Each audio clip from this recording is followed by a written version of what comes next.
देखो रिकॉर्डिंग का मैसेज क्या स्क्रीन शेयर है।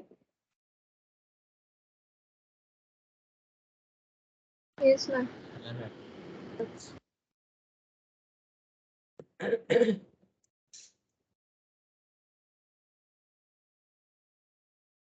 अच्छा देखो हम लोगों ने यहाँ पर प्रेफरेंस शेयर कैसा होता है, ठीक है, मतलब इंट्रोडक्शन ऑफ प्रेफरेंस शेयर जो कि यहाँ तक था ये हम लोगों ने कंप्लीट किया था। ठीक है, अभी हम लोग पढ़ेंगे टाइप्स ऑफ प्रेफरेंस शेयर, उसके बाद जैसे जैसे सम्स आएगा उसको हम लोग कंप्लीट करेंगे। ठीक है, तो फर्स्ट देखो टाइप्स ऑफ प्रेफरेंस शेयर, कितने टाइप्स के प्रेफरेंस शेयर होते हैं। ठीक है, प्रेफरेंस शेयर क्या है पहले देखो थोड़ा सा याद दिला देते। प्रेफरेंस शेयर क्या था? प्रेफरेंस शेयर ऐसा एक शेयर है जो कंपनी इशू कर सकती है जो कि इक्विटी शेयर नहीं होता है, पहला बात है। ठीक है, दूसरा होता है इसका डिविडेंड का, क्योंकि शेयर होल्डर को डिविडेंड मिलता है, डिविडेंड रेट फिक्स्ड होता है। ठीक है, और इनका जो है वोटिंग राइट्स वगैरह कुछ नहीं होता है, लेकिन कभी कभी ये थोड़ा सा चेंज भी हो सकता है, जो आज हम लोग टाइप्स ऑफ प्रेफरेंस शेयर पे चेक करेंगे। ठीक है, कि वोटिंग राइट्स कैसे चेंज होता है।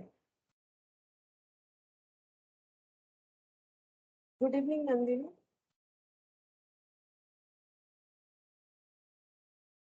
Good evening ma'am. अच्छा, देखो क्या होता है पहला देखो, हाँ जो हम कह रहे थे कि वोटिंग राइट्स क्या होता है, कभी कभी इनका जनरेट भी होता है। डिविडेंड जो पेमेंट होता है वो क्यूमुलेटिव भी होता है, नॉन क्यूमुलेटिव, और ये सारे फीचर्स के ऊपर डिपेंड करके अलग अलग टाइप्स ऑफ प्रेफरेंस शेयर होता है। जैसे कि पहला देखो क्यूमुलेटिव प्रेफरेंस शेयर। क्यूमुलेटिव मतलब किस चीज का बात हो रहा है कि डिविडेंड को एक्यूमुलेट, मतलब डिविडेंड मान लो कि अगर हम लोग पे करें, सपोज डिविडेंड है 10%, क्योंकि फिक्स्ड होता है, पहले से ही बताना पड़ेगा जब इशू करेंगे प्रेफरेंस शेयर कि डिविडेंड कितना देंगे। तो क्यूमुलेट का मतलब होता है कि suppose first year, second year, third year, ठीक है, ऐसे मैंने 3 इयर्स दिखाया। मान लो कंपनी यहाँ पर भी डिविडेंड नहीं दे पाई एक साल, दूसरे साल भी नहीं दे पाई, तो तीसरे साल वो तीनों डिविडेंड एक साथ पे करेगी। ठीक है, मान लो ये है ईयर 1, ईयर 2 एंड ईयर 3। अगर कंपनी ईयर 1 में डिविडेंड पे करने के लिए केपेबल नहीं है, ईयर 2 में भी नहीं है, तो ईयर 3 में उसे ईयर 1 का, ईयर 2 का और ईयर 3 का देना पड़ेगा, अगर वो ईयर 3 में केपेबल है देने के लिए। ठीक है, मतलब ये एग्जांपल मैंने इस तरह से लिया है कि ईयर 1 ईयर 2 में सफिशिएंट प्रॉफिट नहीं था, बट ईयर 3 में था। इसीलिए जब ईयर 3 का ये लोग पेमेंट करेंगे डिविडेंड, तब सिर्फ यहाँ पर पेमेंट करने से नहीं होगा, बाकी मतलब सिर्फ उसी ड्यूरिंग द ईयर पेमेंट करने से नहीं होगा, पर्टिकुलर उस ईयर का पेमेंट करने से नहीं होगा, बिफोर जो भी बाकी है वो भी पे करना पड़ेगा। ठीक है, प्रीवियसली जो भी बाकी है उसे भी पेमेंट करना पड़ेगा। Good evening Jyoti. Good evening ma'am.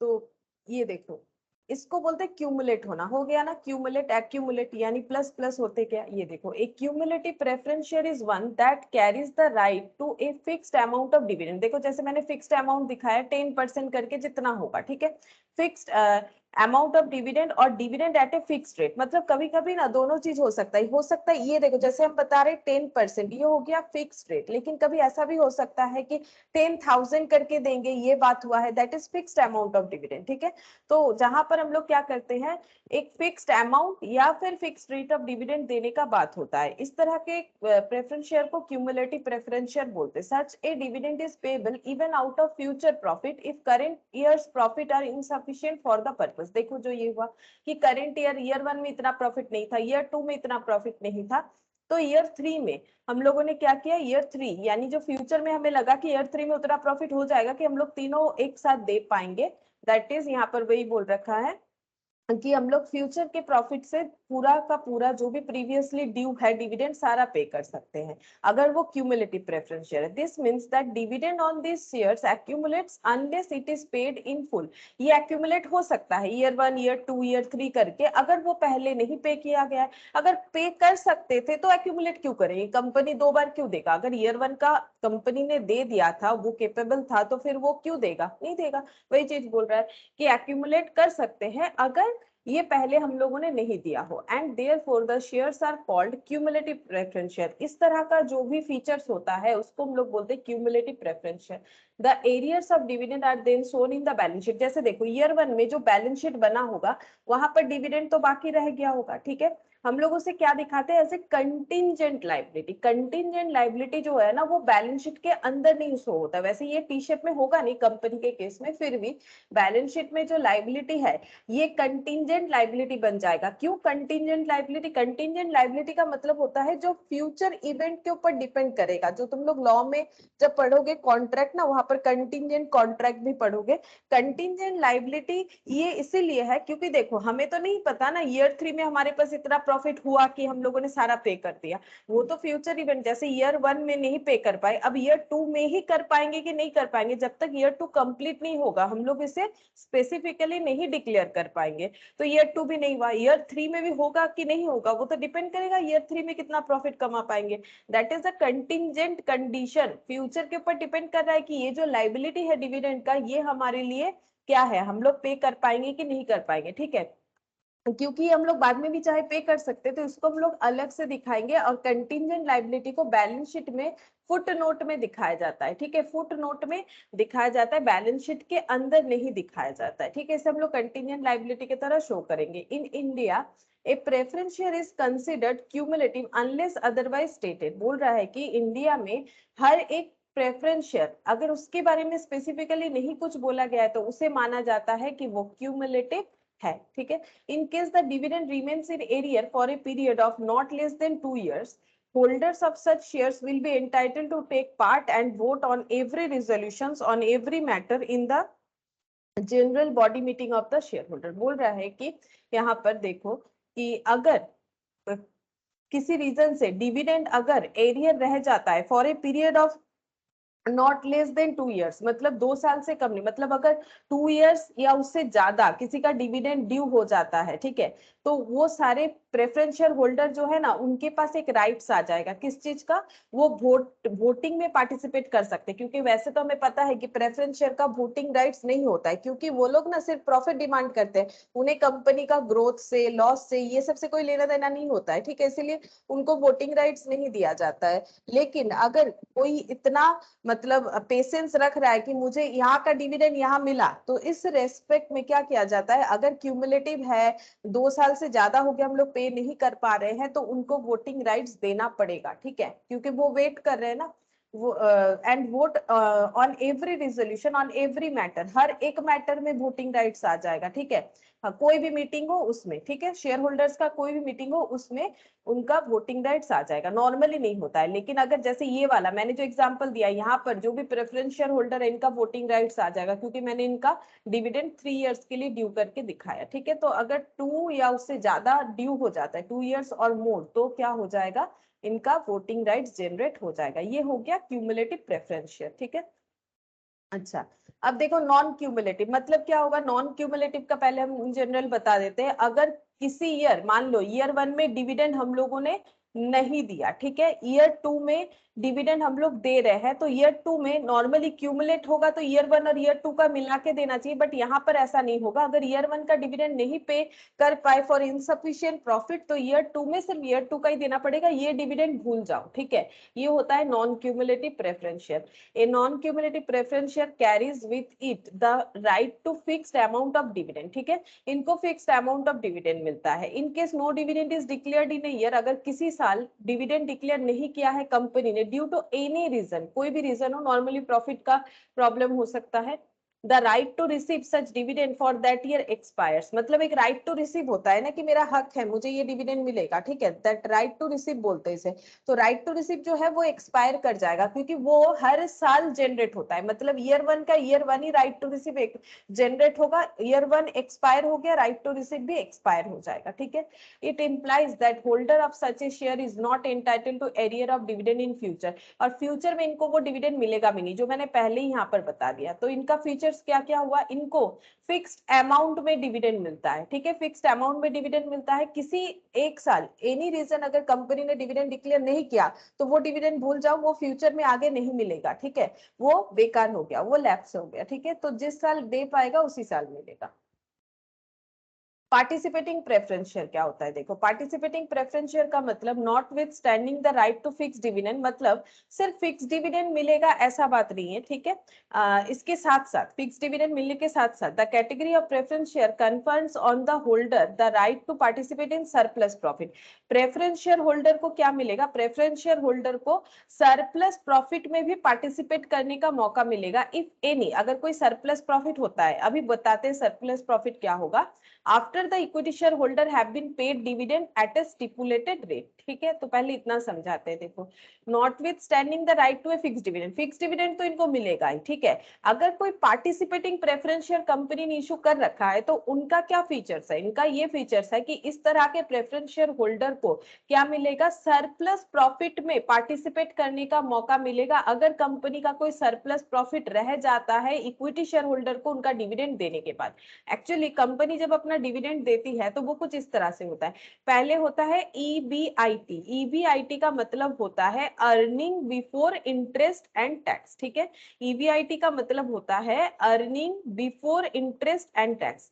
सबसे पहले यहां से देना पड़ता है इंटरेस्ट, ठीक है। इंटरेस्ट पे कर देने से क्या बच जाएगा? EBT। देखो आई चला गया, क्या बच गया? EBT, मतलब अर्निंग बिफोर टैक्स, या फिर ई को पी भी बोलते हैं बहुत बहुत, ठीक है।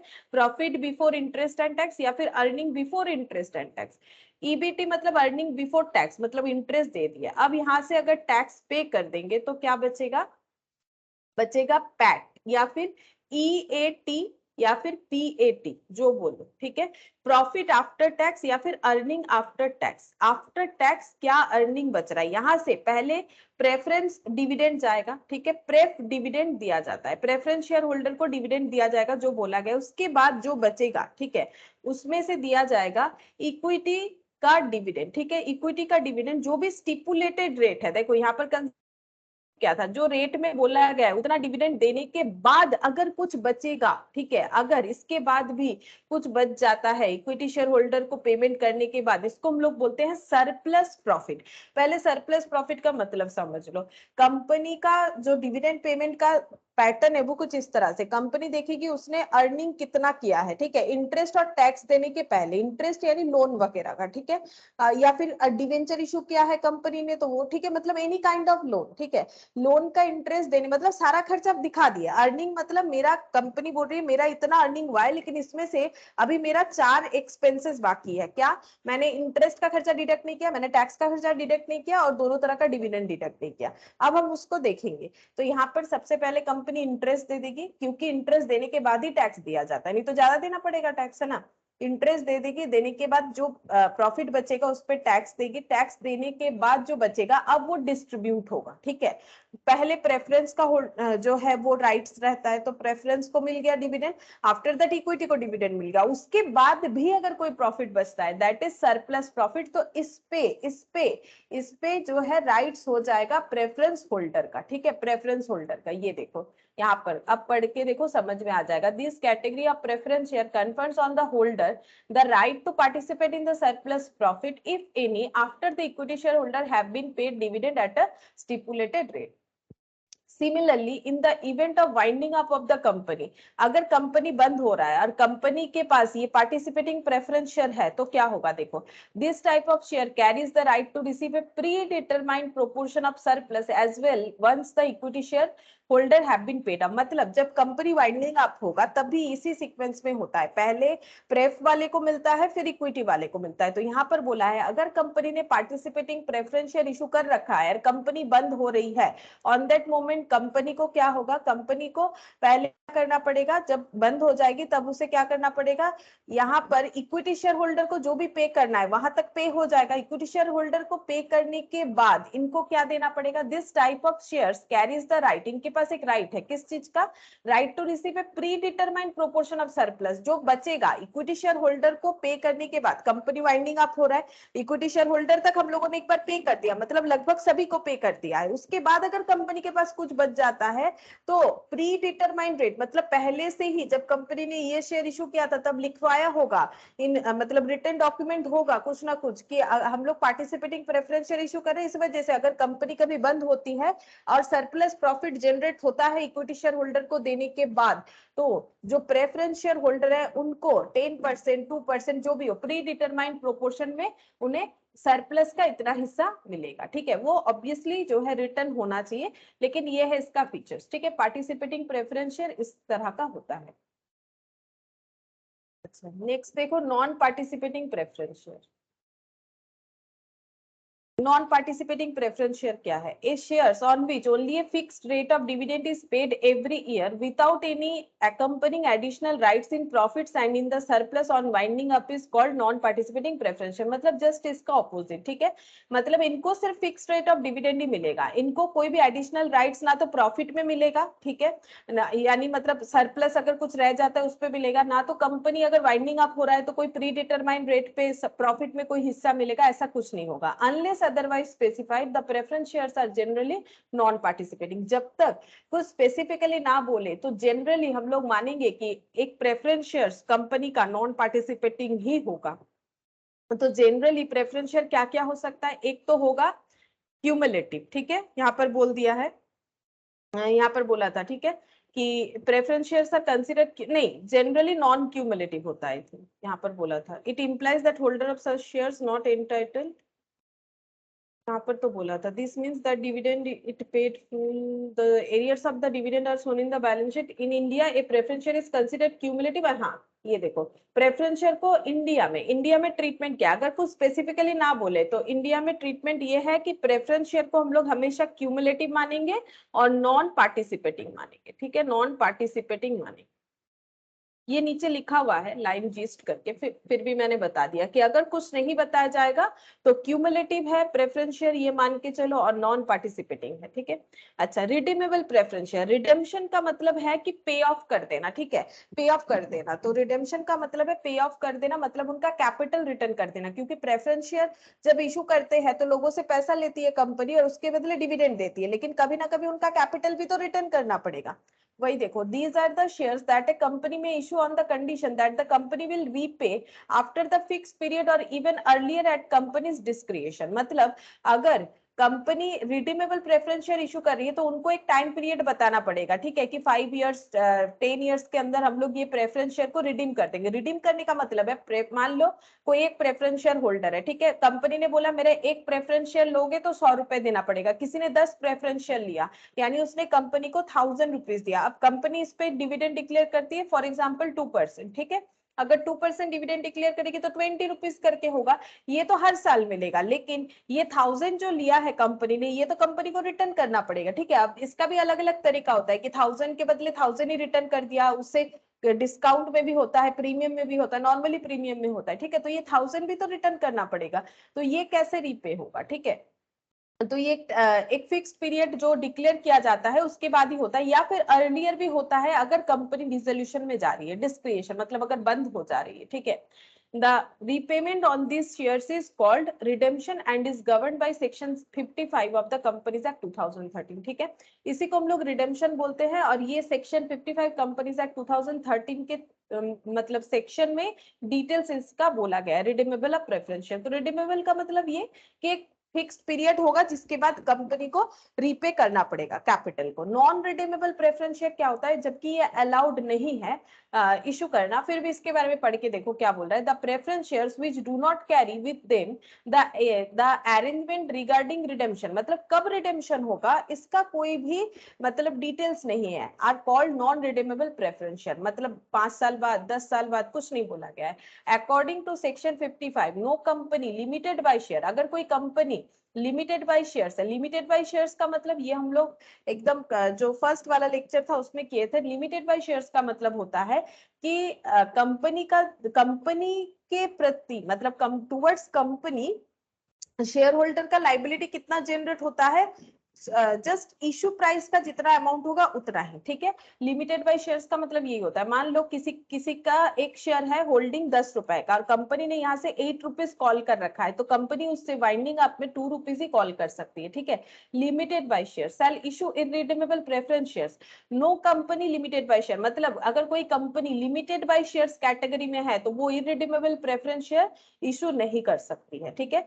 और preference share redeemable after expiry of 20 years from the date of issue. बोल रहा है कि कोई भी कंपनी, सेक्शन 55 में ये बता दिया गया है कि कोई भी कंपनी, ऐसा कंपनी जो कि लिमिटेड बाय शेयर्स है, वो इररिडीमेबल प्रेफरेंस शेयर इशू नहीं कर सकती, या फिर ऐसा प्रेफरेंस शेयर जिसका एक्सपायरी आफ्टर 20 इयर्स होगा from the date of issue, ये अलाउड नहीं है लिमिटेड बाय शेयर्स कंपनी को। However a company may issue preference share redeemable after 20 years for such infrastructure projects as may be specified under the Companies Act 2013।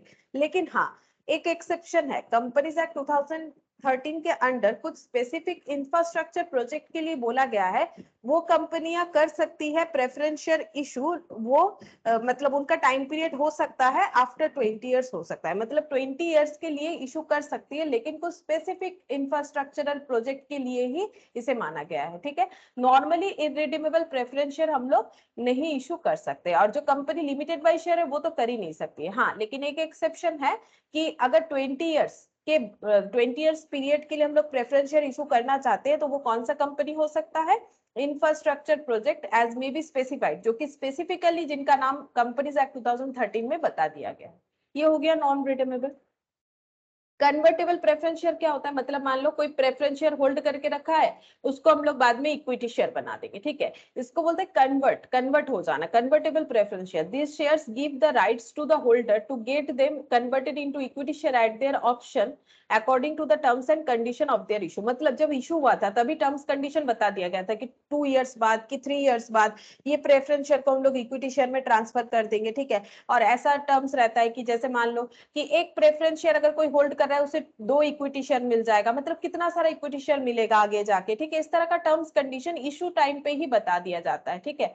और यही चीज बोला है, this shares give the rights to the holder, holder के पास ये rights है to get them converted into equity share, वो लोग वो शेयर को इक्विटी शेयर में कन्वर्ट कर सकते हैं एट देयर ऑप्शन अकॉर्ड, मतलब ऑप्शनल होता है, ऐसे कोई नहीं कि करना ही पड़ेगा, लेकिन हाँ इशू के टाइम पे बता दिया जाता है अगर आप चाहते हैं तो इतने टाइम बाद आपका ये प्रेफरेंस शेयर इक्विटी शेयर में कन्वर्ट हो जाएगा, लेकिन उसमें बहुत सारा टर्म्स कंडीशन हो सकता है। एक प्रेफरेंस शेयर के बदले इतना मिलेगा, इतना रेट ऑफ डिविडेंड वाला प्रेफरेंस शेयर मिलेगा, आपको फुल्ली पेड करना है आपका पहले प्रेफरेंस शेयर, तब जाके आप इक्विटी में कन्वर्ट करवा सकते हो। तो इस तरह का टर्म्स कंडीशन अलग अलग हो सकता है, ठीक है। Convertible preference share, non convertible मतलब समझ में आ रहा है, जो कि कभी कन्वर्ट नहीं होगा, प्रेफरेंस शेयर था प्रेफरेंस शेयर ही रहेगा। When the holder of a preference share has not been conferred the right to get his holding converted into equity share, it is called non-convertible preference share. Preference share are non-convertible unless otherwise stated, ठीक है।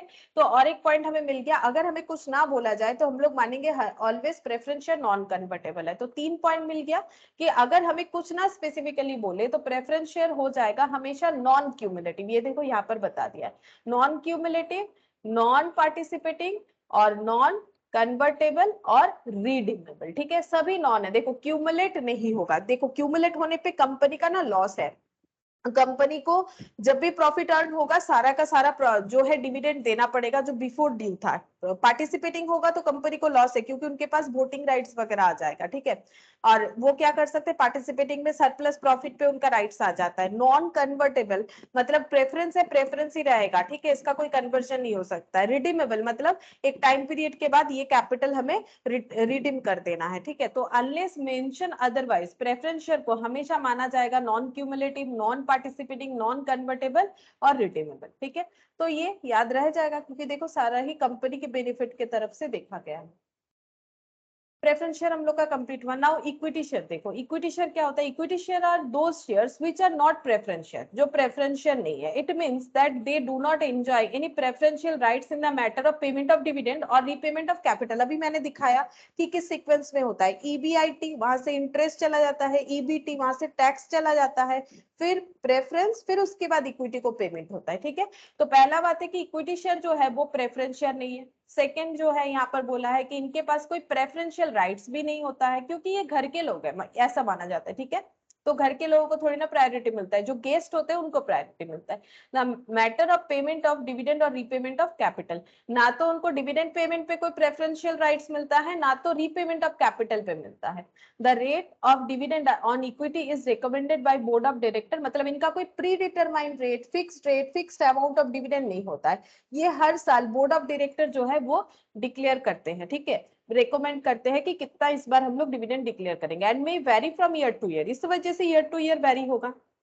Rate of dividend depend upon the dividend policy, जो dividend policy है उस पर depend करेगा, and the availability of the profit, ठीक है। तो ये डिविडेंड पॉलिसी इंटर में होता है, डिविडेंड पॉलिसी अलग अलग होता है, फाइनेंशियल मैनेजमेंट बोल के एक पेपर होता है, वहां पर डिविडेंड पॉलिसी बताया जाता है किस तरह से अलग अलग डिविडेंड पॉलिसी है, कैसे कैलकुलेट करेंगे।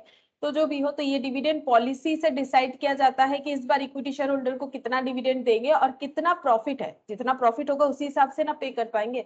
After satisfying the rights of preference share holder, पहले प्रेफरेंस शेयर होल्डर का जितना भी राइट्स है वो सारा सेटिस्फाइड होना चाहिए, मतलब प्रेफरेंस शेयर कैसा है, क्यूमुलेट है, नॉन क्यूमुलेट है, पार्टिसिपेट है, नॉन पार्टिसिपेट, कन्वर्टेबल है, नॉन कन्वर्टेबल है, ठीक है, और रिडीमेबल है, इरिडीमेबल, जबकि रिडीमेबल तो सब कंपनियां इशू नहीं कर पाएंगी, उस पर रेस्ट्रिक्शन है।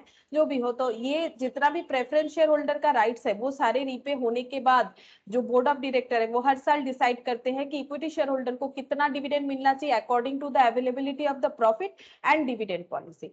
This shares carry voting rights, इनके पास वोटिंग राइट्स तो होता है, ठीक है। Companies act 2013 permits issue of equity share capital with differential right, और कंपनीज एक्ट 2013 ने इक्विटी शेयर को और भी अलग अलग राइट्स दिया है एज टू डिविडेंड, वोटिंग और otherwise in accordance with the prescribe rules, ठीक है। तो अलग अलग राइट्स है डिविडेंड के लिए, वोटिंग राइट्स के ऊपर, ठीक है, और या फिर अगर कुछ और प्रिस्क्राइब्ड राइट्स है तो उसके ऊपर भी। तो इक्विटी शेयर का क्या क्या राइट्स है वो कंपनीज एक्ट 2013 में परमिट्स किया है। कंपनीज एक्ट 2013 में issue of equity share capital equity share capital को हम लोग अलग अलग राइट्स के बेसिस पे इशू कर सकते हैं, मतलब बेसिस पे नहीं, मतलब कितने तरह का इक्विटी शेयर का राइट्स होता है इसके बारे में बताया गया है, ठीक है, और उस हिसाब से हम लोग इशू कर सकते हैं। The shares can be issued by company either for cash, ये हम लोगों ने लास्ट दिन भी एक बार देखा था कि कंपनी कैश के लिए भी अपना शेयर इशू कर सकती है, और कंसीडरेशन अदर देन कैश, जैसे उसमें हम लोगों ने देखा था कि अगर कोई फिक्स्ड एसेट खरीदना है क्रेडिटर से तो हम लोग उनको पेमेंट करने की जगह कैश पेमेंट, मतलब उनको कैश में पैसा देने के जगह या फिर उनको क्रेडिटर बनाने की जगह उनको इक्विटी शेयर होल्डर बना सकते हैं कि आप मुझे एसेट दे दो, आप उसके बदले मेरे कंपनी का शेयर होल्ड कर लो, कंसिडरेशन अदर देन कैश, ठीक है। अब यहाँ पर बोला है issue of shares for cash, इसमें क्या बोला है देखो, ये देखो, to issue shares private company depends upon private placement of shares, ठीक है। जब प्राइवेट कंपनी शेयर इशू करती है वो प्राइवेटली करती है, ठीक है। Public company issue prospectus, public company privately कुछ नहीं करती है, ठीक है, ये सभी को पता चलता है। तो वो क्या करती है, प्रोस्पेक्टस, मतलब जहां पर प्रोस्पेक्टस क्या है, ये एक सिक्योरिटी एक्सचेंज कमीशन इसे इशू करवाने के लिए हेल्प करता है, ये एक रिटन डॉक्यूमेंट होता है, ठीक है। ये प्रोस्पेक्टस इशू करती है और पब्लिक को इनवाइट करती है, जनरल पब्लिक को, टू सब्सक्राइब फॉर शेयर्स, मतलब वहां पर डिटेल्स रहता है क्या प्रोजेक्ट है, कैसा कंपनी है, कितना कैपिटल से आ रहा है, क्या ऑथराइज्ड कैपिटल है, क्या नहीं है, ठीक है। तो ये सारी चीजों को बताया जाता है प्रोस्पेक्टस में, जो पब्लिक जो है उसके बारे में पढ़ के समझ के अपना पैसा उस कंपनी में इन्वेस्ट कर सकती है। To discuss according to treatment we shall concentrate on public companies who invite general public to subscribe for equity share, ठीक है। अच्छा, similar accounting treatment is applicable in other cases, however for journal entries in case of issue of preference shares the word equity is replaced with the word preference, मतलब क्या बोला है देखो, to discuss accounting treatment, क्योंकि accounts में हम लोग इसका क्या करेंगे, अभी तक तो हम लोग theoretically इसे पढ़ रहे हैं, we shall concentrate on public companies, हम लोग ज्यादातर पब्लिक कंपनी के बारे में ही पढ़ेंगे, who invite general public to subscribe for equity share, जहां पर ये बताया जाएगा कि कोई एक पब्लिक कंपनी है जो पब्लिक को सब्सक्राइब करने के लिए शेयर इशू की है, ठीक है। Similarly accounting treatment in is applicable in other cases, ठीक है। अलग अलग जो भी केसेस होगा उस तरह से ही हम लोग यहाँ पर करेंगे। However for journal entry, journal entry का जो बात आ रहा है, अगर प्रेफरेंस शेयर है इक्विटी शेयर की जगह, तो सिर्फ प्रेफरेंस शेयर के जगह पे इक्विटी शेयर की जगह पे नाम रिप्लेस कर देंगे प्रेफरेंस शेयर। जैसे पैसा अगर हम लोग ऐसे लिखते हैं बिजनेस में, पैसा इंट्रोडक्शन का कैश टू कैपिटल, ये मैंने लास्ट दिन में बताया था, और अगर शेयर से करते हैं तो शेयर कैपिटल, कौन से शेयर से, इक्विटी, अगर प्रेफरेंस से हुआ है तो यहाँ इक्विटी की जगह प्रेफ लिख दो, ठीक है, मतलब प्रेफरेंस लिख दो। वही चीज बोला है कि यहाँ पर अकाउंट्स में हम लोग इस चीज का कैसे ट्रीटमेंट करेंगे, ज्यादातर हमें पब्लिक कंपनी का ही सम्स मिलेगा। नेक्स्ट देखो क्या बोल रहे हैं, A public company issues a prospectus inviting general public to subscribe for its shares. अभी बताया मैंने, on the basis of prospectus, applications are deposited in schedule bank by interested parties along with the amount payable at the time of application. Application क्योंकि मैंने पहले ही बताया था company instalment में पैसा ले सकती है, पहले एप्लीकेशन, आफ्टर दैट अलॉटमेंट, उसके बाद कॉल में हो जाता है, बहुत सारा कॉल का अलग अलग नाम होता है, first call, final call, second call, ठीक है। तो पब्लिक कंपनी प्रोस्पेक्टस इशू कर देती है और पब्लिक को इनवाइट करती है कि हाँ मेरा शेयर जो है सब्सक्राइब कीजिए। तो उस पे क्या होगा देखो, पब्लिक क्या कर सकती है, एप्लीकेशन में जितना भी पैसा रिक्वायर्ड है उतना पैसा जो है वो क्या कर सकती है, मतलब पे कर सकती है, ठीक है। मतलब जो है एप्लीकेशन का पैसा लेके वो शेड्यूल बैंक में भी हम लोग चाहे तो इसे डिपॉजिट करते हैं, ऑनलाइन में हो जाता है आजकल, ठीक है। तो यहाँ पर बताया deposit in A schedule bank, schedule bank में हम लोग जाके वो पैसा डिपॉजिट कर सकते हैं जो कंपनी का हम लोगों ने शेयर खरीदा है, ठीक है, by the interested parties along with the amount payable at the time of application in cash. First installment paid along with the application is called application money. जो पहला पैसा पेमेंट करते हैं हम लोग कंपनी को उसको बोला जाता है एप्लीकेशन मनी, ठीक है। तो वो application money with installment paid along with application, application का मतलब होता है कि एप्लीकेशन जो कर रहे हैं उसका तो एक खर्चा होता है ना, जैसे एक फॉर्म खरीदते हैं उसका एक खर्चा होता है, फिर उस फॉर्म के साथ एक पेमेंट किया जाता है, कितना पैसा देना पड़ेगा वो अलग होता है। वही चीज बोल रहा है कि एप्लीकेशन मनी हम लोग डिपॉजिट कर सकते हैं एप्लीकेशन के पैसा के साथ। As per section 39 of the companies act 2013, application money कितना होना चाहिए, 5% of the nominal value of the share. Nominal value का मतलब ही फेस वैल्यू होता है, ठीक है। एक इक्विटी शेयर का नॉर्मली फेस वैल्यू या नॉमिनल वैल्यू होता है 10, तो इसका 5%, तो 10 का 5% अगर करेंगे ना तो ये एक्चुअली पॉइंट में आ जाएगा। 10 का 5% कितना होगा, 10 रुपीज का 5% मतलब 50 पैसा, ठीक है। 50 पैसा जो है एटलीस्ट, ठीक है। यहाँ पर देखो क्या बोला है, सेक्शन 39 बोल रहा है, 39 बोल रहा है application money must be at least 5%, मतलब इससे ज्यादा हो तो कोई प्रॉब्लम नहीं, लेकिन कम से कम 5% होना चाहिए एप्लीकेशन मनी, इससे कम नहीं होना चाहिए, इससे ज्यादा होगा चलेगा। After the closing date of issue, the last date for filing application, ठीक है। मतलब एक एप्लीकेशन फिलअप करने का लास्ट डेट होता है तो उसी को हम लोग बोलेंगे last date of closing date of issue, ठीक है। मतलब कंपनी उतने दिन तक ही इशू करेगी उसके बाद बंद कर देगी, तो पब्लिक उतने दिन तक ही अप्लाई कर पाएंगे उसके बाद नहीं कर पाएंगे। Company decide about allotment of share, सब कंपनी के पास जितने भी एप्लीकेशन आ गए कंपनी को डिसाइड करना पड़ेगा कंपनी किनको अलॉटमेंट देना चाहती है।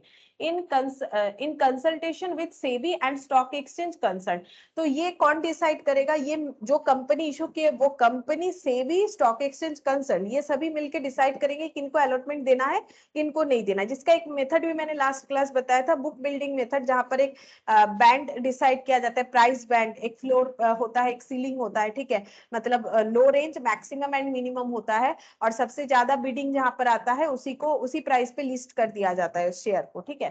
तो अकॉर्डिंग टू कंपनीज एक्ट 2013, एक company can not proceed to allot shares unless minimum subscription is received by the company। इसके बारे में पहले हम लोग पढ़ चुके हैं, कम से कम 90% कंपनी को सब्सक्राइब करवाना पड़ेगा अपने इशूड शेयर का, अगर नहीं करवा पाती है तो वो अलॉटमेंट नहीं दे पाई, ठीक है। ये पहले भी बता चुका है, ठीक है, पहले भी यहाँ पर इस पीडीएफ में पहले भी बताया गया है इस बारे में और मैंने भी डिस्कस किया, ठीक है। अब देखो minimum subscription, a public limited company can not make any allotment of share unless the amount of minimum subscription stated in the prospectus has been subscribed and the sum payable as application money for such shares has been paid to and received by the company। क्या बोल रहा है देखो, एक public limited company जो है ये कोई अलॉटमेंट नहीं कर सकती है शेयर का, कब तक, unless the amount of minimum, जब तक वो मिनिमम सब्सक्रिप्शन नहीं करवाती। ये लाइन अभी थोड़ी देर पहले यहाँ ऊपर भी बोला था, मिनिमम यानी 90% सब्सक्रिप्शन नहीं करवाने से वो अलॉटमेंट नहीं दे सकती, ठीक है। Stated in the prospectus has been subscribed and the sum payable as application money for such shares has been paid to and received by the company. तो यहाँ पर बोल रहा है कि मतलब मिनिमम सब्सक्रिप्शन कहाँ पर बताया गया होगा, प्रोस्पेक्टस में। प्रोस्पेक्टस में देखेंगे इशूड कैपिटल कितना है, उसी से 90% लगाएंगे तो पता चल जाएगा कि कितना सब्सक्राइब हुआ है। तो वही चीज बोल रहा है कि प्रोस्पेक्टस में जो है कैपिटल के बारे में, इशूड कैपिटल, उसी के हिसाब से 90% चेक किया जाएगा। और sum payable as application money, कितना पैसा मिला है हमें, ठीक है, for such shares has been paid to and received by the company, ठीक है, कंपनी ने कितना पैसा रिसीव किया है वो भी देखना पड़ेगा, ठीक है। मतलब मिनिमम सब्सक्रिप्शन हुआ है कि नहीं वो चेक करना पड़ेगा। The amount of minimum subscription to be disclosed in prospectus by the board of directors taking into account the following, तो इनको क्या करना पड़ेगा, मिनिमम सब्सक्रिप्शन क्या है वो प्रोस्पेक्टस में लिखना पड़ेगा कि हमारा मिनिमम सब्सक्रिप्शन इतना हो रहा है अकॉर्डिंग टू 90%, और इसके साथ साथ प्रोस्पेक्टस में क्या क्या और भी डिटेल्स देना चाहिए, preliminary expenses of the company, मतलब कंपनी का प्री मतलब पहला, ठीक है, कंपनी बिल्डअप होने के पहले भी तो कुछ खर्चा करना पड़ेगा, कंपनी का इंफ्रास्ट्रक्चर होगा, ठीक है, कंपनी का कुछ लीगल खर्चा होगा, तो कंपनी बिल्डअप करने के पहले मतलब बिजनेस स्टार्ट होने के पहले बहुत सारा खर्चा है, कैपिटल रेज करने से शुरू करके लोन लेना हो सकता है, शेयर इशू करना हो सकता है, अदर फॉर्मेलिटीज हो सकता है, लीगल फॉर्मेलिटीज हो सकता है, फिक्स्ड एसेट वगैरह खरीदना हो सकता है, बिल्डिंग वगैरह हो सकता है, मशीन हो सकता है, ठीक है, तो प्रीलिमिनरी एक्सपेंसेस ऑफ कंपनी, ठीक है, तो प्रीलिमिनरी एक्सपेंसेस ऑफ कंपनी जो है वो कितना हुआ है वो भी दिखाना पड़ेगा। Commission on issue of share, share को इशू करवाने के लिए हम लोग क्या कर सकते हैं, कमीशन पे कर सकते हैं, मतलब किसी का हेल्प ले सकते हैं, क्योंकि एक टारगेट है ना 90% जो है सेल करवाना ही पड़ेगा। तो अभी कंपनी के लिए, मान लो कंपनी है मुंबई का, अब कंपनी के लिए पॉसिबल है कि वो हर जगह पे जाके शेयर होल्डर बनाए, नहीं, तो कंपनी क्या कर सकती है, अंडर राइटर्स बोलते हैं, इस तरह के कमीशन एजेंट को अंडर राइटर्स बोलते हैं, अंडर राइटर का हेल्प लेके कंपनी अपना शेयर इशू करवा सकती है, ठीक है। ये अंडर राइटर से बेनिफिट क्या मिलेगा, मतलब ये बोल सकते हो वन टाइप ब्रोकर्स बोल सकते हैं, ब्रोकर है, ठीक है, ये क्या करते हैं, ये कंपनी को ये बताते हैं, गारंटी लेते हैं कि हम आपका सारा शेयर जो है सब्सक्राइब करवाएंगे पब्लिक से, अगर पब्लिक से नहीं करवा पाते तो हम लोग खुद खरीदेंगे, आपका शेयर जो है वो 100% सब्सक्राइब होगा, 90 नहीं 100% हम लोग सब्सक्राइब करवाएंगे, ठीक है। तो ये इसके बदले ये कमीशन लेते हैं, ठीक है। तो commission payable on issue of shares, ये कितना खर्चा हुआ है, cost of fixed asset purchase और टू बी परचेज, कितना फिक्स्ड एसेट खरीदा गया है अब तक या फिर खरीदा जाएगा, वर्किंग कैपिटल कितना चाहिए बिजनेस को चलाने के लिए, वर्किंग कैपिटल मतलब current asset minus current liability, current asset मतलब क्या होता है, लिक्विड एसेट, मतलब लिक्विड यानी कि जैसे मान लो कैश हो गया सबसे ज्यादा लिक्विड, ठीक है, कैश हो गया, डेटर हो गया, ठीक है। तो वर्किंग कैपिटल जो है ये मतलब मार्केट में जो भी करंट लायबिलिटी है जो 1 ईयर के अंदर रीपे करना चाहिए, ठीक है, और जो भी 1 ईयर के अंदर रिकवरेबल है, उन दोनों का differences, that is called working capital. तो हमारे पास कितने वर्किंग कैपिटल हमेशा होना चाहिए ताकि हम लोग कंपनी को रन करवा पाए, और अगर कोई अलग एक्सपेंडिचर है, any other expenditure for day to day operation of the business, ये सारी चीज को डिस्क्लोज करना पड़ेगा प्रोस्पेक्टस में, किसको, कंपनी को, ठीक है। तो इसलिए देखो, the amount of minimum subscription to be disclosed in prospectus by the board of director taking into account the following, ठीक है, सिर्फ मिनिमम जो सब्सक्रिप्शन है वो नहीं, ये सब चीजों को भी डिस्क्लोज करना पड़ेगा, कहां पर, प्रोस्पेक्टस में, तभी तो लोग देखेंगे ना कि कंपनी का एक्चुअली क्या क्या है, मतलब फंडामेंटल्स तो देखना पड़ेगा कि कैसा है, तभी जाके कंपनी का शेयर खरीदेगा लोग, ठीक है। As per guidelines of the security exchange board of India यानी कि SEBI, in the minimum subscription to be received in an issue shall not be less than 90% of the offer through offer document, ठीक है, मतलब सेबी के हिसाब से क्या है कि कम से कम 90% सब्सक्राइब करवाना पड़ेगा, provided that in the case of an initial public offer the minimum subscription to be received shall be subject to allotment of minimum number of specified securities as prescribed by the security contractor regulation rules 1957।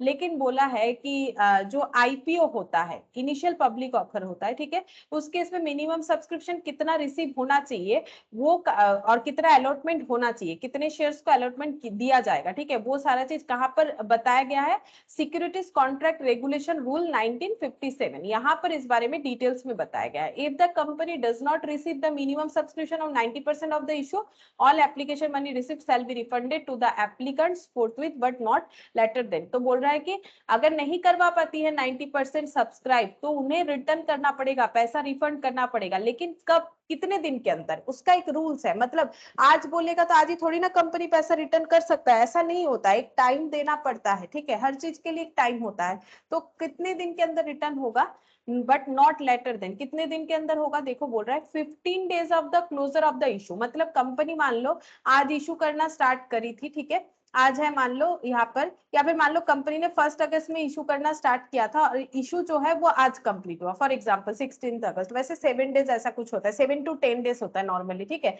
मैंने just एक बार example दिया है। तो 1 अगस्त से 16 अगस्त तक company का ये issue जो है ये इशू स्टार्ट हुआ था, ठीक है, और आज यहाँ पर इशू जो है वो कंप्लीट हो गया, ठीक है, इशू क्लोज हो गया, ठीक है। तो उसके बाद 15 days of the closure of the, इसके बाद 15 डेज, ठीक है, इसके बाद 15 डेज के अंदर अगर कंपनी यहाँ पर देखती है कि मेरा 90% सब्सक्राइब नहीं हुआ है, तो कंपनी को रिटर्न करना पड़ेगा पैसा, लेकिन उसके लिए टाइम लिमिट क्या है, 15 डेज। मतलब 15 डेज यानी कितना हो जाएगा यहाँ पर, 25 ऑफ अगस्त हो जाएगा, ठीक है, 26 हो जाएगा, क्योंकि 16 तक तो टाइम मिलेगा, फिर 17 से लेके यहाँ, ठीक है, शायद 15 ही हो रहा है, तो 15 डेज, ठीक है। फिर नहीं, ये तो ज्यादा होगा, ये कुछ 16 अगस्त है, तो फिर ये हो जाएगा 16 और यहाँ पर 16 और 15, 31 हो जाएगा, 31, 31, ठीक है, ये 31। तो यहाँ पर देखो 15 days of the closure of an issue, तो ये क्लोज होने के बाद यहाँ से यहाँ तक 15 डेज के अंदर पूरा पैसा रिटर्न करना पड़ेगा। अगर अगर नॉन अंडर रिटर्न इशू है, मतलब अगर हम लोग विदाउट एनी ब्रोकर यानी अंडर राइटर, जो मैंने अभी नाम लिया था, अंडर राइटर के हेल्प के बिना ही अगर हम लोगों ने इशू स्टार्ट किया है, अंडर राइटर के हेल्प के बिना ही अगर हम लोगों ने इशू करवाया था, तो हमें टाइम मिलेगा डेट ऑफ क्लोजर से लेके 15 डेज पैसा रिटर्न करने का टाइम, ठीक है, डेट ऑफ क्लोजिंग से लेके 15 डेज हमें टाइम मिलेगा अगर हम लोग नॉन अंडर रिटर्न इशू करवा रहे थे। लेकिन नेक्स्ट देखो 70 days of the closure of the issue, issue जो है वो क्लोज होने के बाद यहाँ पर बोला था 15 डेज टाइम मिलेगा अगर नॉन अंडर रिटर्न है, ठीक है, नॉन अंडर रिटर्न मतलब हम लोग कंपनी खुद ही कोशिश की है, कोई भी ब्रोकर कंपनी का हेल्प नहीं लिए, लेकिन 70 डेज टाइम मिलेगा closure of the issue in case of an under return issue. लेकिन अगर अंडर रिटर्न है तो 70 डेज, यही वाला टाइम मिलेगा, 70 डेज मिलेगा अगर हमारा इशू है under return issue. Under return मतलब ब्रोकर के थ्रू से। अब ऐसा क्यों होता है, ये इसीलिए होता है क्योंकि ब्रोकर क्या बोलता है, अंडर राइटर क्या बोलता है कि अगर हम नहीं सब्सक्राइब करवा पाए, हम खुद खरीदेंगे, तो उनको एक टाइम देना पड़ेगा ना, वो खरीदेंगे तो उनको एक थोड़ा सा टाइम चाहिए, तो इसीलिए यहाँ पर टाइम जो है पीरियड बढ़ा दिया गया है, 70 days of the closure of the issue in the case of an underwritten issue when minimum subscription including development obligation paid by the underwriter is not received with 60 days of the closure of the issue। क्या बोला है देखो, where minimum subscription including development obligation paid by the underwriter is not received, मतलब minimum subscription जो है और जो obligation underwriter ने लिया था कि अगर नहीं बिकेगा तो हम खरीद लेंगे, ठीक है, वो सारा पे हो जाना चाहिए, ठीक है, मतलब कंपनी को रिसीव हो जाना चाहिए within 60 days of the closure of the issue. मतलब देखो हम फिर से समझा रहे हैं, यहाँ पर कंसेप्ट क्या हुआ, अगर हम लोग अंडरराइटर के थ्रू से सब्सक्राइब करवाने गए थे और मिनिमम सब्सक्रिप्शन नहीं होता है, लेकिन एक यहाँ पर एक पॉइंट रहता है ना कि अंडरराइटर खरीद लेगा, जितना नहीं सब्सक्राइब हुआ तो वो 100% ऑब्वियसली सब्सक्राइब हो जाएगा। अंडरराइटर बहुत ही रिच पर्सन होते हैं, ठीक है, उनके साथ कॉन्ट्रैक्ट होता है, वो ऑब्वियसली पूरा सब्सक्राइब करवा देते हैं। तो यहाँ पर बोला है कि रूल्स क्या है, रूल्स बोल रहा है कि 70 डेज टाइम मिलेगा, ठीक है, अगर हम लोग अंडरराइटर के थ्रू से सब्सक्राइब करवा रहे थे पैसा रिटर्न करने का, ठीक है, अगर मिनिमम सब्सक्रिप्शन जो है वो नहीं कर पा रही है कंपनी, अंडरराइटर के हेल्प से भी नहीं कर पा रही है, तो minimum subscription including development obligation paid by the underwriter, मतलब अंडरराइटर को भी तो शेयर खरीदना पड़ेगा जो नहीं बिकवा पाए वो लोग, इज नॉट रिसीव्ड, अगर नहीं रिसीव हुआ 60 डेज के अंदर, मतलब टाइम दिया गया, ठीक है, आपने अंडरराइटर के थ्रू से सब्सक्राइब करवाया था, आपको हम 60 डेज देते हैं, कौन बोल रहा है, सेबी वगैरह बोल रहा है, आपको 60 डेज देंगे रूल्स के हिसाब से, आप 60 डेज में मिनिमम सब्सक्रिप्शन दिखा दीजिए 90%, अगर दिखा देते हैं तो आपको क्या हो जाएगा, आपका अलॉटमेंट कैंसिल नहीं करना पड़ेगा, एप्लीकेशन कैंसिल नहीं करना पड़ेगा, वही बोला है, ठीक है। 60 days of the closure of the issue, issue close होने के बाद 60 डेज के अंदर दिखाना पड़ेगा और टोटल 70 डेज टाइम मिलेगा, ठीक है, 60 डेज के अंदर कलेक्ट कर लेना पड़ेगा अंडरराइटर से पूरा पेमेंट, ठीक है, कि आपने अगर शेयर नहीं बिकवा पाए, आपने खुद खरीदेगा ऐसा आपने बोला था, तो आप खुद खरीद लिए हैं तो हमें पैसा वगैरह दे दीजिए, हम आपको अलॉटमेंट दे देंगे, ये कंपनी बोलेगी अंडरराइटर को, ठीक है, और अंडरराइटर को क्या करना पड़ेगा, 60 डेज के अंदर पूरा पैसा कलेक्शन जो भी हुआ है पब्लिक के थ्रू से, जितना उन्होंने खरीदा है वो कंपनी को हैंड ओवर करना पड़ेगा, ठीक है, और ये 60 डेज के अंदर हो जाना चाहिए, और उसके बाद कंपनी को और भी 10 डेज मिलेगा, टोटल 70 डेज के अंदर ये मिनिमम सब्सक्रिप्शन दिखाना पड़ेगा, ठीक है, मतलब अगर 70 डेज के अंदर भी नहीं होता है देन रिटर्न करना पड़ेगा। तो ये तो कंसेप्ट हो गया, याद क्या रखना है हमें, हमें इतना याद रखना है कि अगर हम लोग नॉन अंडरराइटर से नॉन अंडरराइटिंग के बेसिस पे सब्सक्राइब करवाने गए थे तो मतलब मिनिमम सब्सक्रिप्शन अगर नहीं हुआ, हमें 15 डेज के अंदर पब्लिक का पैसा रिटर्न करना है। और अगर हम लोग अंडरराइटर के थ्रू से करवा रहे थे तो हमें इशू क्लोज होने के बाद 70 डेज के अंदर रिफंड कर देना है, अगर हम लोगों ने जो है मिनिमम सब्सक्रिप्शन नहीं रेज कर पाया है तो। ठीक है, मतलब कंपनी ने, the company reserves the right to reject or accept an application fully or partially। तो कंपनी के पास क्या है, राइट्स है कि वो एप्लीकेशन को जो है वो एक्सेप्ट कर सकती है फुल्ली और partially. Successful applicants become share holder of the company and are required to pay the second instalment which is known as allotment money. जिनको कंपनी ने अलॉटमेंट मतलब एप्लीकेशन जिनका एक्सेप्ट कर लिया है उनको नेक्स्ट पेमेंट करना पड़ेगा जिसका नाम होता है allotment money. And unsuccessful applicants मतलब जिनका पैसा कंपनी नहीं रखना चाहती उनको रिटर्न कर देगी, get back their money. However in case of delay in refunding the money, अगर कंपनी पैसा रिटर्न करने में देरी करती है तो उसे इंटरेस्ट के साथ पैसा रिटर्न करना पड़ता है। The company becomes liable to pay interest on the amount of refund. Subsequent instalment if any to be called by the company are known as calls. अच्छा, एप्लीकेशन हो गया, अलॉटमेंट के बाद कंपनी जो भी और पैसा मांगेगी और कोई सब्सिक्वेंट इंस्टॉलमेंट होता है तो उसको बोला जाता है कॉल। ठीक है, अब देखो यहाँ पर क्या बोला है, as per section 39 of the companies act 2013 application money must be at least 5% of the face value of the shares. ये सेबी के हिसाब से भी था, थोड़ी देर पहले हम लोगों ने पढ़ा था कि सेक्शन 39 कंपनीज एक्ट 2013, ये ऊपर भी बोला गया था कि एप्लीकेशन मनी फेस वैल्यू, यहाँ पर नॉमिनल वैल्यू नाम लिया गया था, ये देखो एटलीस्ट 5% होना चाहिए। ठीक है, अब यहाँ पर क्या बोल रहा है, लेकिन सेबी के हिसाब से क्या होता है, the minimum application money to be paid by an applicant along with the application money shall not be less than 25% of issue price.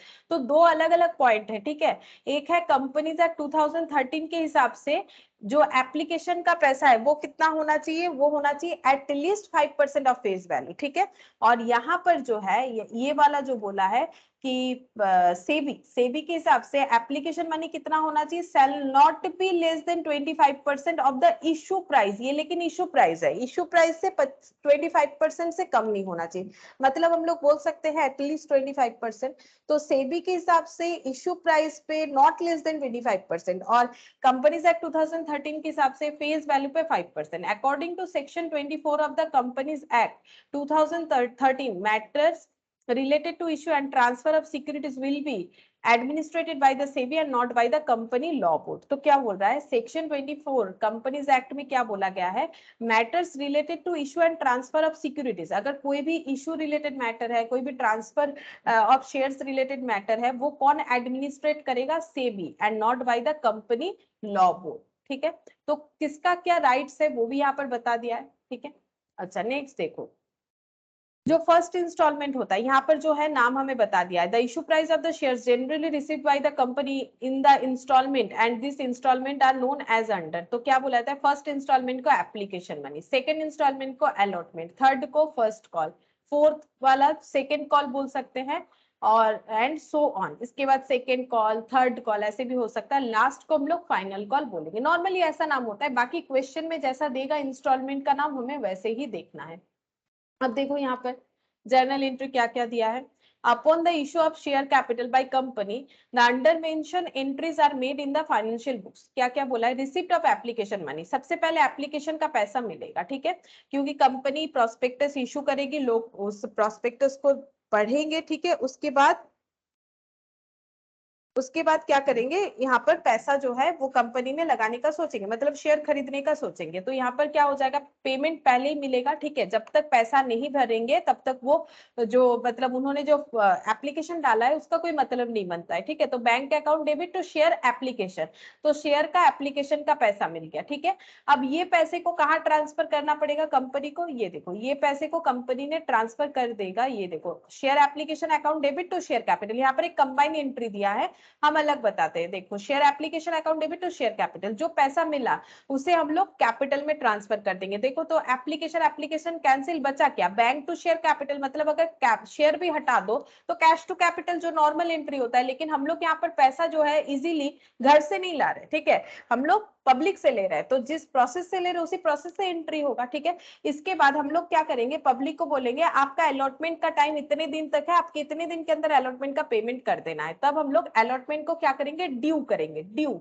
Allotment due किया जाता है क्योंकि अलॉटमेंट का पेमेंट कंपनी को तभी मिलेगा, पहले कंपनी को एक इंटीमेशन देना पड़ेगा कि आप, जैसे आज 16th है, ठीक है, इसमें कंपनी बता दिया कि आप 20 के अंदर अलॉटमेंट का पैसा दे दीजिए, तो कंपनी पहले ड्यू कर देगी अपने आप को, ठीक है, ड्यू एंट्री। तो allotment of shares account debit to share capital की कंपनी अपना ड्रीम सोचेगी कि हाँ मुझे अलॉटमेंट में इतना पैसा मिल जाएगा क्योंकि इतने लोगों ने एप्लीकेशन भरा है। अब जब पैसा मिलेगा तब कंपनी उसको रिसिप्ट करेगी, bank account debit to share allotment. ये लेकिन एप्लीकेशन से अलग होता है, एप्लीकेशन में पहले पैसा मिल जाता है देन उसे कैपिटल में ट्रांसफर किया जाता है। अलॉटमेंट में पहले डेडलाइन दिया जाता है कितने तारीख के अंदर दे दो, तब कंपनी एक ड्यू एंट्री पास करती है। आफ्टर दैट कंपनी जब उस डेडलाइन में सारा पैसा कलेक्ट कर लेती है तब रिसीव एंट्री पास करती है, ठीक है। यहाँ पर देखो, sometimes separate application and allotment are not prepared and entries relating to application and allotment monies are passed through combined application and allotment। मतलब कभी कभी हमें ऐसा क्वेश्चन मिल सकता है जहां पर एप्लीकेशन अलॉटमेंट अलग से नहीं बताए, तब हम लोग एंट्री को ना एप्लीकेशन एंड अलॉटमेंट बोल के ही लिखेंगे क्योंकि वो क्वेश्चन का ही डिमांड होता है। ये देखो, bank account debit to share application allotment, क्योंकि अभी अभी मैंने तो ये समझाया ना, एप्लीकेशन का पैसा पहले रिसीव होता है, अलॉटमेंट ड्यू देन रिसीव होता है, ठीक है। और एप्लीकेशन क्या होता है, एप्लीकेशन होता है रिसीव एंड ट्रांसफर, ठीक है। और अलॉटमेंट का क्या होता है, ड्यू एंड उसके बाद ड्यू के बाद होता है रिसीप्ट एंड ट्रांसफर, इस तरह से होता है, ठीक है, ये स्टेप में होता है। बट अगर क्वेश्चन में एप्लीकेशन अलॉटमेंट एक साथ बता दिया है तो हम लोगों को एक साथ ही लिखना पड़ेगा, यानी अलॉटमेंट को हम लोग फिर एप्लीकेशन की तरह ही ट्रीट कर देंगे, ठीक है। और अलॉटमेंट जब होगा तब इस तरह से share application allotment to share capital. मतलब अगर एप्लीकेशन के साथ अलॉटमेंट कंबाइनली दिया है तो हम लोग क्या कर सकते, कुछ नहीं कर सकते, तब हम लोग दोनों को एप्लीकेशन की तरह ही ट्रीट करेंगे कंबाइनली, ठीक है। तो एक कंबाइंड अकाउंट बनाएंगे, कंबाइंड अकाउंट बनाएंगे एप्लीकेशन एंड अलॉटमेंट। अब देखो, अलॉटमेंट का पैसा जब रिसीव होगा, bank to share application and allotment, इस तरह से लिखना पड़ेगा। फिर शेयर का जब कॉल, मतलब जब सब्सिक्वेंट इंस्टॉलमेंट जिसको कॉल बोलते हैं, तो वो भी ड्यू होगा, share call to share capital. और जब रिसिप्ट होगा, बैंक टू शेयर कॉल, ठीक है, इस तरह से हो जाएगा। सब्सक्रिप्शन ऑफ शेयर, वो ये भी हम लोगों ने पढ़ा था कितने तरह का सब्सक्रिप्शन होता है, फुल सब्सक्रिप्शन होता है, अंडर सब्सक्रिप्शन होता है, ठीक है, ओवर सब्सक्रिप्शन होता है। Accounting for issue of shares depends upon the types of subscription. Whenever a company decide to issue share to public, जब कंपनी ये डिसाइड करती है कि पब्लिक को शेयर इशू करेगी, ठीक है, it invites application for subscription bye issuing A prospectus. ये क्या करती है, पहले प्रोस्पेक्टस इशू करती है, ठीक है, ताकि लोगों को उनके बारे में पता चले। It is not necessary that company received applications for the number of shares to be issued by it. जरूरी नहीं है जितने शेयर के लिए कंपनी ने सोचा था, इशू किया था, उतना ही सब्सक्राइब हुआ। उसके लिए 3 पॉसिबिलिटीज हो जाता है। फुल सब्सक्रिप्शन मतलब issue is fully subscribed if the number of shares offered for subscription and the number of shares actually subscribed by the public are same. अगर जितना शेयर के लिए ऑफर किया गया था उतना ही सब्सक्राइब हुआ है तो इसको हम लोग बोलते हैं full subscription. To start discussion on accounting treatment for issue of shares, let us assume that the issue is fully subscribed. अब यहाँ पर इसके ऊपर एक क्वेश्चन दिया है जहां पर हमें ये अजम्पशन दिया है कि मान लो कि शेयर जो है फुल्ली सब्सक्राइब हुआ है। पढ़ के देखते हैं क्वेश्चन क्या बोल रहा है, समझ में आ जाएगा। क्या बोल रहा है, देखो, एक company invite application for 10,000 equity share of 50 each. Company ने 10,000 इक्विटी शेयर्स का ऑफर दिया है पब्लिक को और एक एक शेयर का वैल्यू है 50, ठीक है। और कैसे पेमेंट करना है, एप्लीकेशन पे पे करना है 15 रुपीज, अलॉटमेंट पे करना है 20 रुपीज, फर्स्ट एंड फाइनल ये कंबाइनली दिया है 15 रुपीज। तो हो गया 50 रुपीज, ये देखो 15 15 30 and 20 50 rupees. Application are receive for 10,000, मतलब 10,000 सोचा था, 10,000 ही लोगों ने अप्लाइड किया है and all the applications are allotted, और सभी को अलॉटमेंट दे दिया है कंपनी ने। Number of shares they have been applied for, जितने शेयर्स के लिए हर एक लोगों ने अप्लाई किया था, and instalment money was duly received by the company. और इसके बाद का जितना भी इंस्टॉलमेंट मनी है, मतलब अलॉटमेंट, फर्स्ट, फाइनल, कॉल, ये सारा पैसा कंपनी को रिसीव हुआ है। So the journal entries in the books of company, हमें जर्नल एंट्रीज जो है वो यहाँ पर शो करने के लिए बोला गया, ठीक है। तो ये क्वेश्चन हम यहाँ पर करके दिखाते हैं, देखो कैसे होगा।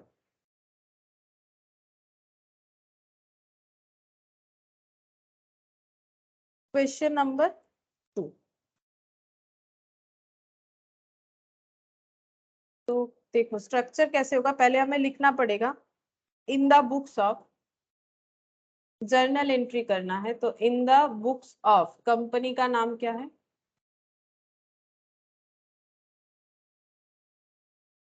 नाम तो कुछ नहीं दिया, ठीक है, in the books of dot dot कर देते हैं। तो पहले एप्लीकेशन का पैसा रिसीव करेंगे, तो बैंक अकाउंट डेबिट, ठीक है। टू, कौन सा शेयर इशू हुआ है? Equity, to equity share application, ठीक है। और कितना अमाउंट होगा? 10,000 इंटू 15, ठीक है, यहाँ पर लिख के दिखा देते, देखो 10,000 इंटू 15 यानी हो गया 1,50,000, 1,50,000, ठीक है। तो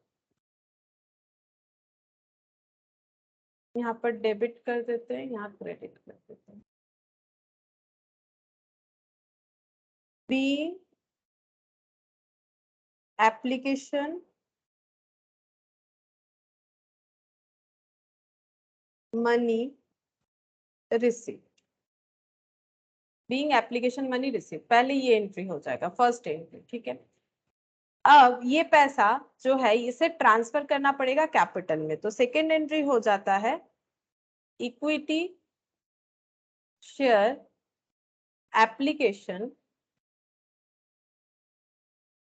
account debit 1,50,000 to equity share capital.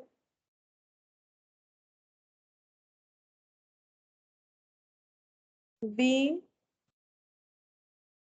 Application money transfer, और भी अच्छे से नरेशन लिख सकते हो, लेकिन अभी हम जितना शॉर्टकट में हो सके उस तरह से लिखा है मैंने, ठीक है। बीइंग एप्लीकेशन मनी ट्रांसफर, ठीक है। तुम लोग और भी लिख सकते हो, जैसे इक्विटी शेयर @15, इस तरह से डिटेल्स में लिख सकते हो, ठीक है। मैंने यहाँ पर सबसे शॉर्टकट में लिखा है।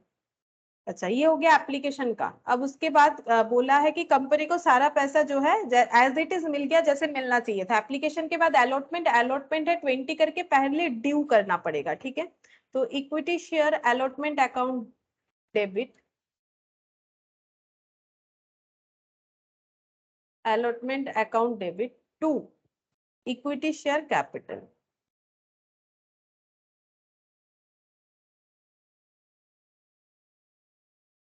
10,000 into 10,000 into 20, 2 lakh,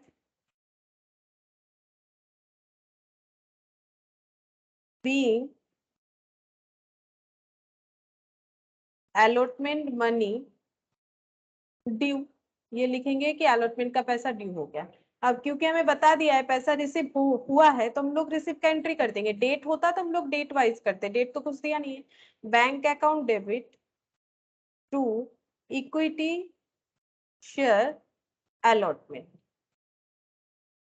being amount receive, being allotment amount receive,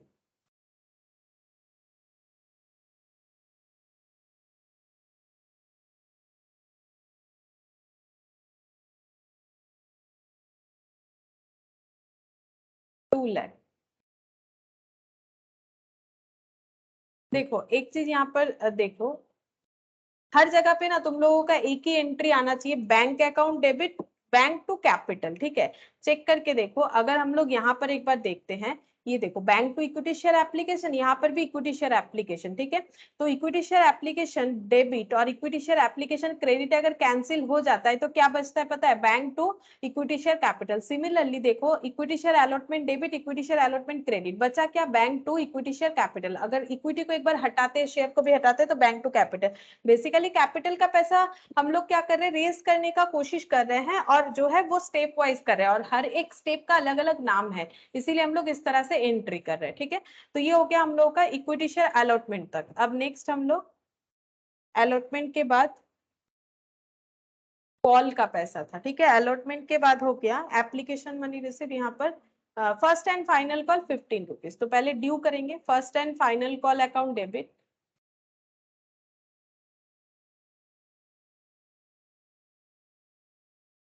to equity share capital 10,000 into amount है हम लोगों का 20।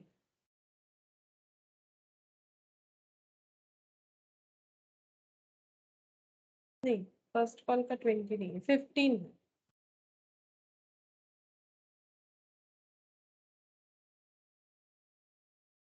1,50,000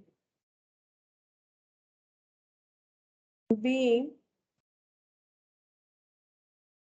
first and final call due, ये हो गया ड्यू का entry.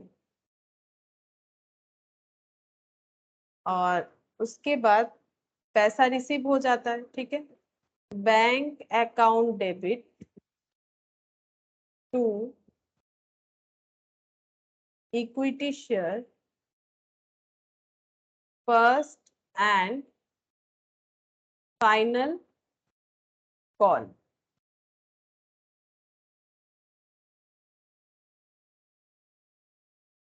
being first and final call money received। हो गया, ठीक है। यही लास्ट एंट्री था। ये एक सिंपल सा क्वेश्चन था, ठीक है, किस तरह से हम लोग एंट्री कर सकते हैं। अच्छा, अगर अंडर सब्सक्रिप्शन हुआ तो देखो उस पे एक छोटा सा क्वेश्चन दिया है। It means the number of shares offered for subscription is more than the number of shares subscribed by the public. ठीक है, जितना ऑफर किया गया था उससे पब्लिक ने कम सब्सक्राइब किया, इसलिए under subscription. In this case the journal entries as discussed above are passed but with one change. Journal entry जैसे वैसी पास होगा, बट एक चेंज होगा, that is calculation of application allotment, and for that matter the call money is based on number of shares actually applied and allotted. It must be remembered that share can be allotted in this case only when the minimum subscription is received। ठीक है, तो यहाँ पर क्या बोला है, देखो यहाँ पर बोल रहा है कि जब हम लोग जर्नल एंट्री करेंगे यहाँ पर एक चेंजेस होगा। क्या चेंजेस होगा? कैलकुलेशन जो करेंगे एप्लीकेशन का, अलॉटमेंट का, या फिर कोई भी कॉल मनी का, वो हम लोग किस पे करेंगे? जितना शेयर एक्चुअली अप्लाइड हुआ है उसी पे करेंगे, ठीक है, और जितना अलॉट कर पाएंगे उसी पे करेंगे। और हमें ये भी देखना है अलॉटमेंट हम लोग तभी करेंगे अगर मिनिमम सब्सक्रिप्शन हुआ है, अदरवाइज नहीं करना, ठीक है। मतलब 90% अगर हुआ है तभी सब्सक्राइब करवा पाएंगे। देखते हैं क्वेश्चन क्या बोला है। On 1 April 2020 A limited issued, तो इन्होंने इशू किया है 43,000 शेयर्स 100 ईच। पेबल कैसे है? एप्लीकेशन पे 20, अलॉटमेंट पे 30, और यहाँ पर डेट दे दिया है, देखो 1 अक्टूबर, 25 ऑन 1 अक्टूबर, 25 ऑन 1 फरवरी। ये सब कॉल मनी होगा, ठीक है। तो 25, 25, 50 और 50, 100 हो गया। बाय 20th में 40,000 शेयर्स वेर अप्लाइड। तो देखो 43,000 इनका टारगेट था, बट 40,000 शेयर्स ही अप्लाइड हुआ है। तो क्या ये 90% कवर कर रहा है? 43,000 का 90% चेक करो। 43,000 का 90% मिनिमम सब्सक्रिप्शन हो गया 38,700। तो हम लोग अलॉटमेंट कर सकते हैं क्योंकि मिनिमम से ज्यादा है। ऑब्वियसली फुल सब्सक्रिप्शन नहीं है, 3,000 जो है वो कम हो रहा है, लेकिन 38,700 जो 90% वाला क्राइटेरिया है वो फुलफिल हो गया। अब हम लोग अलॉटमेंट दे सकते हैं। कितना अलॉटमेंट देंगे? जितना अप्लाइड हुआ है। कैपेबिलिटी तो 43 का था, बट 40 का एप्लीकेशन आया तो 40 का ही अलॉटमेंट देना पड़ेगा। For and were applied for and all applications were accepted. सारा एप्लीकेशन को कंपनी ने एक्सेप्ट किया है, मतलब कोई रिजेक्ट नहीं हुआ है। Allotment was made on 1 June. 1 जून को अलॉटमेंट दिया जाएगा, ये 1 जून को होगा, 1 जून allotment. All sums due on allotment were received on 15 July. तो देखो अलॉटमेंट दिया जाएगा 1 जून को, ठीक है, और अलॉटमेंट का पैसा रिसीव होगा 15 जुलाई। Those on first call were received on 20 October. First, और ये देखो ये डेट डिक्लेयर हुआ है, ड्यू डेट कि 1 अक्टूबर को बता दिया गया है कि कॉल मनी 25 पर शेयर देना है 20 अक्टूबर के अंदर, ठीक है। Journalize the transaction when accounts are were closed on 31st March 2001। अगर इस कंपनी का अकाउंट 31st मार्च 21 को क्लोज होता है तो हमें जर्नल एंट्री पास करने के लिए बोला गया है, ठीक है। तो देखो कैसे होगा। कंपनी का नाम है यहाँ पर ए लिमिटेड, ठीक है, तो यहाँ पर लिखते हैं in the books of A limited. Question number 3, in the books of A limited.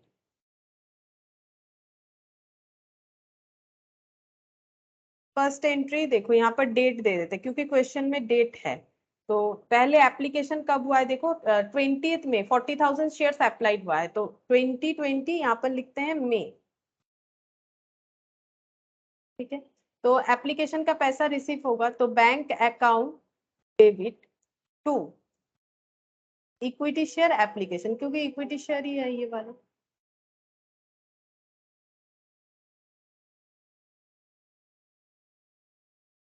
Amount देखते हैं कितना होगा, कितना होगा 40,000, 43 नहीं करना है, ये तो इशू किया था, बट 40,000 से ही हमें सारा कैलकुलेशन करना है, वही चीज हमें यहाँ पर बताया गया था। ठीक है, 40,000 से कैलकुलेट करना पड़ेगा क्योंकि 40,000 लोगों ने एप्लीकेशन भरा है, तो 40,000 एप्लीकेशन का ही पैसा मिला होगा।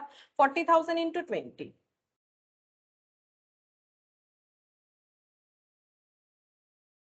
8 लाख।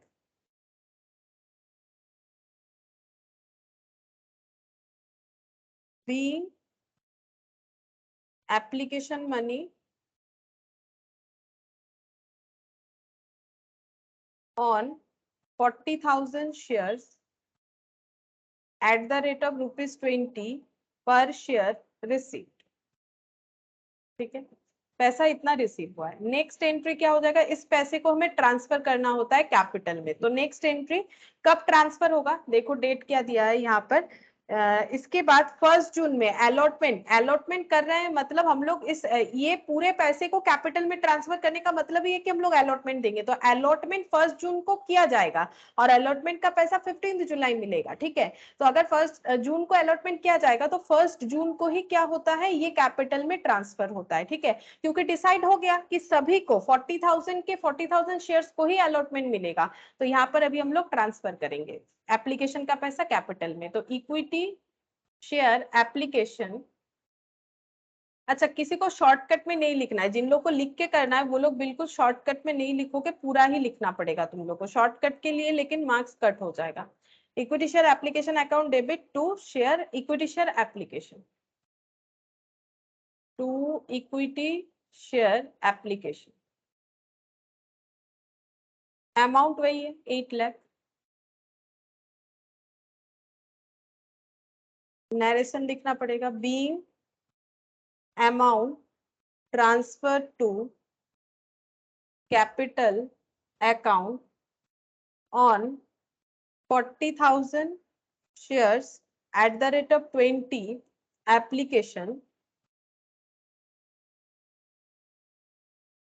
ऐसे मतलब पूरा कंप्लीट जो नरेशन है वो कुछ इस तरह से होता है। ठीक है, डायरेक्टर्स रिजोल्यूशन, मतलब ये सब तो डायरेक्टर ने डिसाइड किया है ना कि अलॉटमेंट दे देंगे 40,000 का ही। रिजोल्यूशन नंबर मतलब वो जैसे नोटिस का नंबर होता है ना स्कूल में कॉलेजेस में, उसी तरह से रिजोल्यूशन नंबर, कितने नंबर रिजोल्यूशन पास किया गया था इसके लिए, मतलब इसके पहले भी तो कंपनी ने रिजोल्यूशन पास किया होगा, तो ये कितने नंबर रिजोल्यूशन और कौन से डेट में, तो ये डिटेल्स में लिखना पड़ता है। ठीक है, अच्छा उसके बाद हम लोग अलॉटमेंट का पैसा ड्यू करेंगे, तो अलॉटमेंट का पैसा भी इसी डेट पे ड्यू हो जाएगा। जैसे ही अलॉटमेंट का बात डिसाइड हो जाता है तो कैपिटल में पैसा ट्रांसफर, अलॉटमेंट को ड्यू कर दिया जाएगा, डेट वही रहेगा जून 1।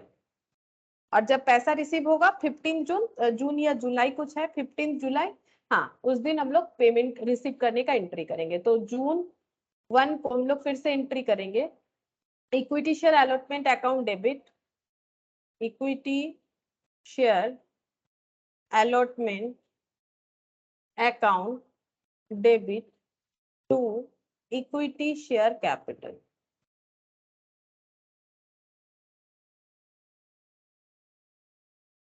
अलॉटमेंट में कितना मिलेगा 40,000 इंटू 30, ये ड्यू कर रहे हैं 40,000 इंटू 30 यानी 12 lakh.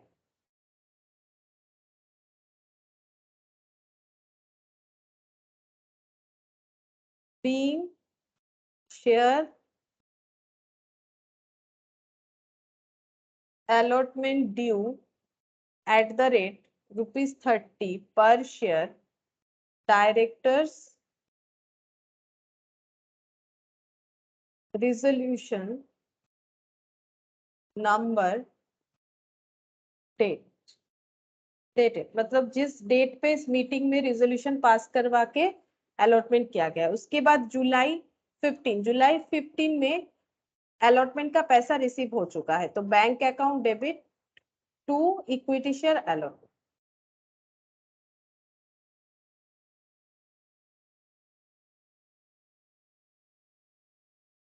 12 lakh. Being amount due on allotment received.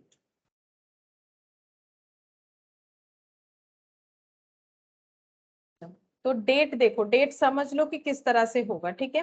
जिस दिन इशू हुआ वो था मई 20, ठीक है। उसके बाद यहाँ पर जून 1 को डिक्लेयर हुआ अलॉटमेंट का बाद, तो एप्लीकेशन में, एप्लीकेशन का पैसा कैपिटल में ट्रांसफर हुआ, ड्यू एंट्री अलॉटमेंट का हो गया, अब पैसा रिसीव हो गया, ठीक है। आफ्टर दैट हम लोग कॉल का ड्यू एंट्री करेंगे, देखते हैं उसका डेट कब है। यहाँ पर देखो 1 अक्टूबर को पैसा रिसीव हुआ है। First call, those on first call were receive, अच्छा पैसा रिसीव हुआ है 28 अक्टूबर को फर्स्ट कॉल में, तो 1 अक्टूबर तो ये पहले आता है, मतलब ये ड्यू डेट है 1 अक्टूबर को जो है ड्यू डेट था।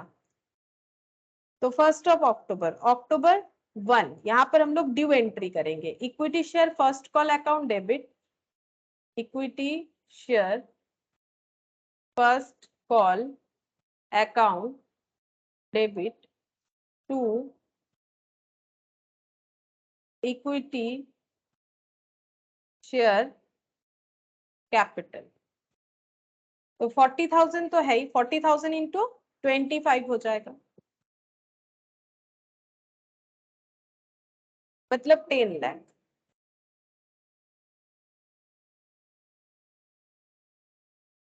being amount due from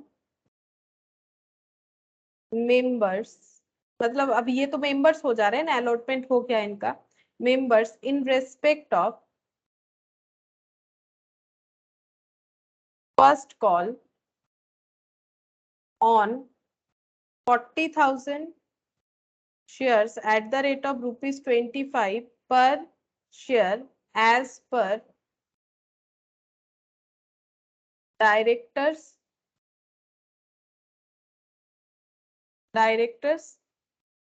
resolution number dated. अगर डेट वेट दिया हुआ रहता तो हम लोग लिख सकते थे कौन से डेट पे कौन से मीटिंग में होगा, ठीक है। ये डिटेल्स है, बाकी अगर टाइम नहीं मिलता है तो शॉर्टकट में भी लिख सकते हैं। अक्टूबर 20 को देखो पेमेंट रिसीव हुआ, अक्टूबर 20 को फर्स्ट कॉल का पैसा रिसीव होगा, तो अक्टूबर 20 का एंट्री क्या हो जाएगा, bank account debit to equity share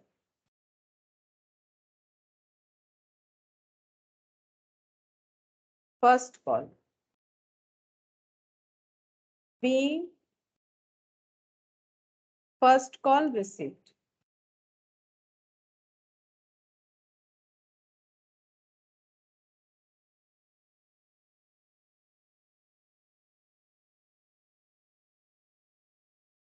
being first call money receive, पूरा ही पेमेंट मिल गया है तो 10 लाख ही लिखना पड़ेगा।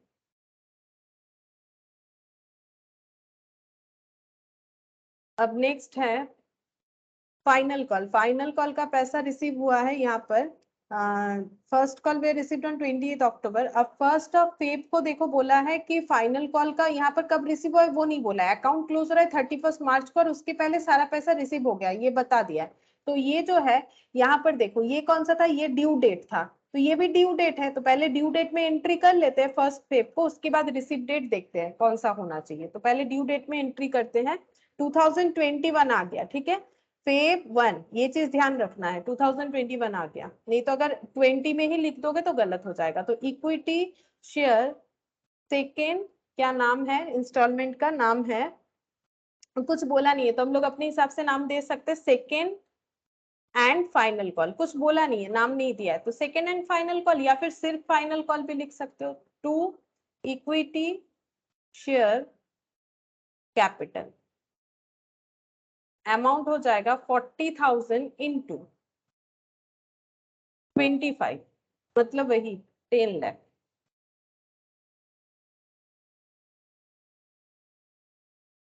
being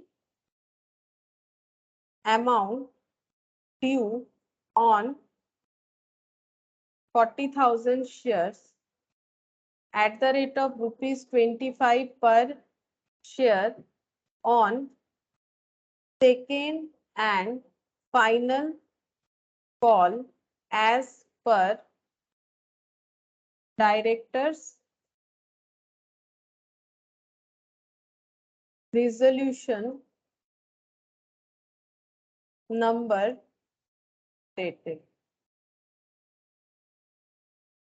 ठीक है, ये हो गया फर्स्ट वेव में ड्यू एंट्री। अब इसका रिसिप्ट एंट्री हमें अलग से कुछ नहीं बोला है, तो हम लोग ईयर एंड वाला दे देते हैं, क्योंकि ईयर एंड के अंदर सारा पैसा रिसीव हो गया है और इनका ईयर एंड है 31 मार्च, तो हम लोग ये सोच सकते हैं कि एटलीस्ट 31 मार्च तक तो हमें मिल ही गया होगा।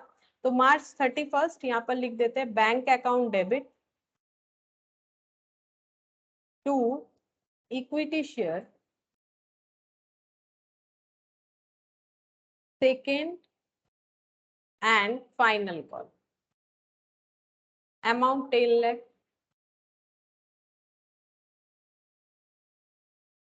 B amount received against the final call on 40,000 shares at ₹25 per share। ठीक है, तो ये हो गया एंट्री कंप्लीट। ये भी एक नॉर्मल क्वेश्चन था, ठीक है, मतलब यहाँ पर जस्ट हम लोग एंट्री जो है वो सीख रहे कैसे होगा। तो एक फुल सब्सक्रिप्शन का क्या, एक अंडर सब्सक्रिप्शन का क्या। यहाँ पर फुल और अंडर सब्सक्रिप्शन के एंट्रीज में एक ही डिफरेंस है कि जितना सब्सक्रिप्शन हम लोगों ने किया था, ठीक है, जितना इशू किया था उस पे एंट्री नहीं होगा, जितना सब्सक्राइब होता है हमेशा उसी पे एंट्री करना चाहिए। लेकिन फुल सब्सक्रिप्शन में क्या होता है, this amount and this amount equal हो जाता है, क्योंकि अंडर सब्सक्रिप्शन है 3000 कम हुआ है। ठीक है, अच्छा नेक्स्ट यहाँ पर देखो ओवर सब्सक्रिप्शन दिया है। तो ओवर सब्सक्रिप्शन का दो रास्ता था, दो वे था, या तो हम लोग उसे रिफंड कर दे पैसा या तो प्रो राटा कर ले। तो देखो रिफंड में क्या बोला है यहाँ पर, इन actual practice issue of shares is either under और over subscribe.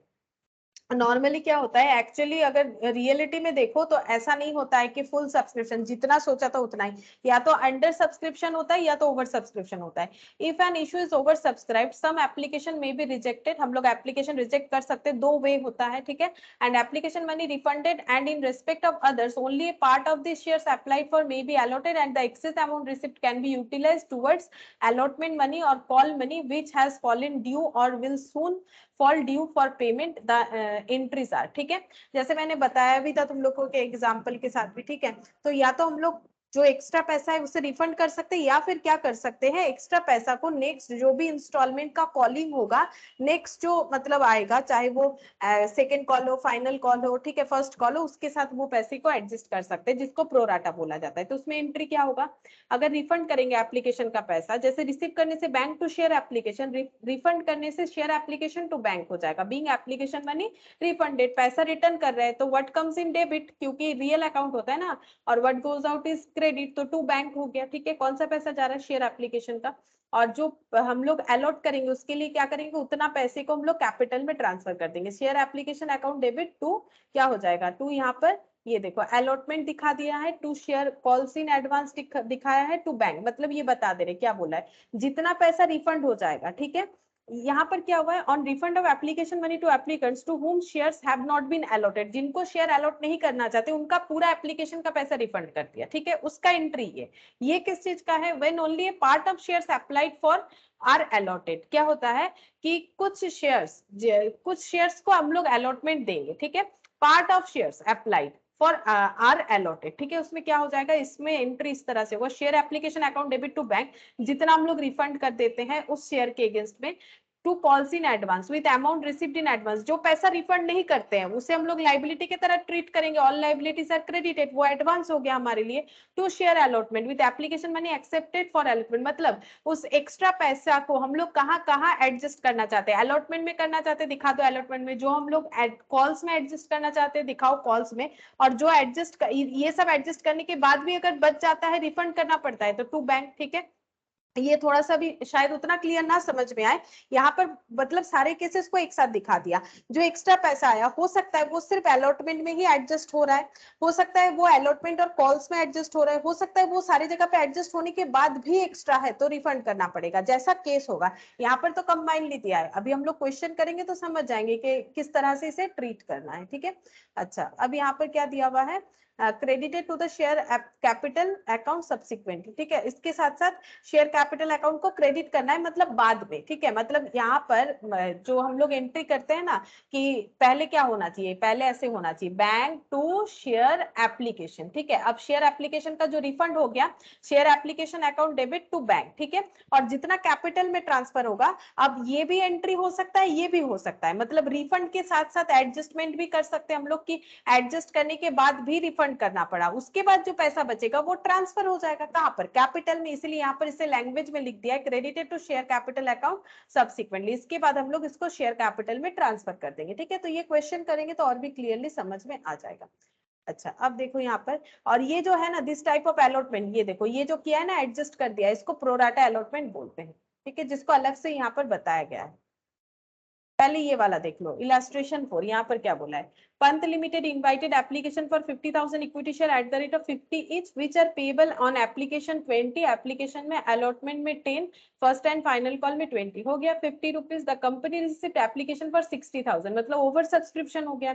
The directors accepted application for 50,000, ये 50,000 का ही एक्सेप्ट करना चाहते हैं और रिजेक्ट कर देना चाहते हैं रेस्ट, मतलब नो प्रोराटा अलॉटमेंट, कोई भी पैसा ये लोग रख के उसे आगे जाके एडजस्ट नहीं करना चाहते। ये लोग बोलते हैं हम लोग 50,000 का ही अलॉटमेंट देंगे, बाकी 10,000 लोगों का पेमेंट हम लोग रिटर्न कर देंगे। तो 10,000 शेयर्स पे कितना पैसा लिया होगा, 20 करके, क्योंकि ये सब पैसा तो ड्यू होने के बाद मिलता है, तो कंपनी के पास सबसे पहला जो पेमेंट आता है दैट इज एप्लीकेशन, तो जो पैसा लिया है वही रिटर्न करना पड़ेगा। तो 10,000 शेयर्स पे 20 रुपीज करके रिफंड देना पड़ेगा।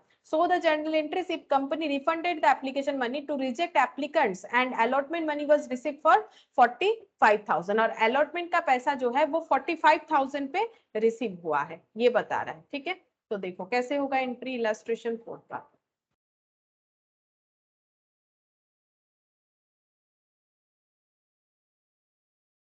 Pant limited journal,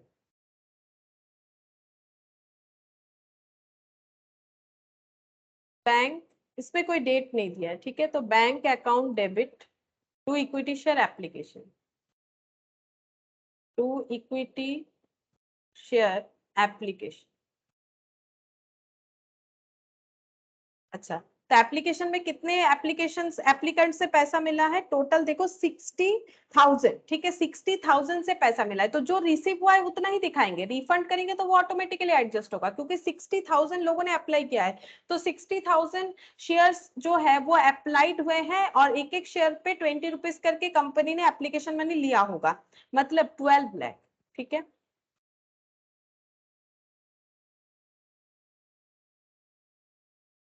being the application money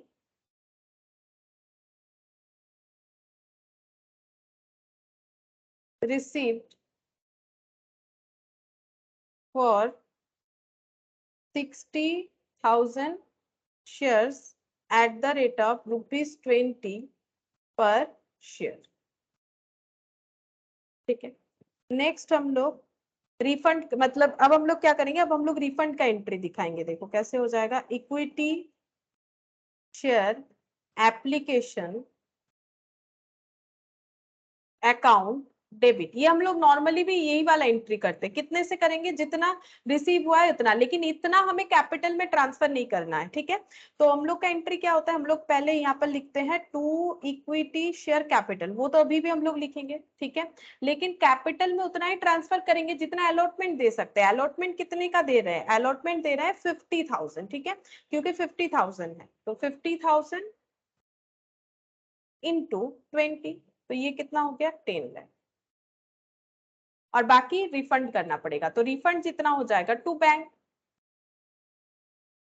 bank account, कितना एक्स्ट्रा था, एक्स्ट्रा था हम लोगों का 10,000 एप्लीकेशन एक्स्ट्रा आए थे, 20 रुपीज करके लिया हुआ था, तो 2 लाख का रिफंड करना पड़ेगा, तो टू बैंक कर दिया, रिफंड हो गया। लिख देते हैं यहाँ पर narration, being share allotment, being share allotment made for 50,000 shares and excess refunded, जो एक्सेस हुआ वो रिफंड कर दिया है कंपनी, हो गया। ठीक है, नेक्स्ट एंट्री क्या हो जाएगा, यहाँ पर देखो, यहाँ पर बोला है एप्लीकेशन ये रिफंड हो गया, डायरेक्टर एक्सेप्टेड एप्लीकेशन फॉर 50,000, जितना एक्सेप्ट हुआ है और रिजेक्ट हो गया, मतलब जितना एक्सेप्ट हुआ है उतना ही अलॉट होगा। ठीक है, और उसके बाद यहाँ पर अलॉटमेंट मनी वाज रिसीव, मतलब 50,000 लोगों से अलॉटमेंट मिलने वाला था ना। अब कंपनी क्या करेगी, हम लोग प्रोसेस में चलते हैं जैसे होना चाहिए। तो अब क्या होगा, कंपनी अब बोलेगी कि मुझे 50,000 लोगों से मतलब 50,000 शेयर्स के ऊपर मुझे अलॉटमेंट का पैसा मिलेगा, हम इसे ड्यू कर लेते हैं। तो कंपनी इस तरह से लिखेगी, इक्विटी शेयर अलॉटमेंट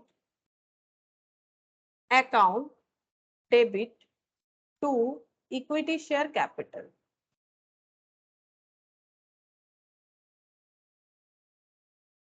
कितना हो जाएगा, 50,000। ड्यू तो 50,000 के लिए ही करेंगे, क्योंकि कंपनी का तो वही सोच है कि हम 50,000 लोगों को अलॉट करेंगे, 50,000 शेयर्स अलॉट करेंगे इनटू 10, मतलब 5 lakh.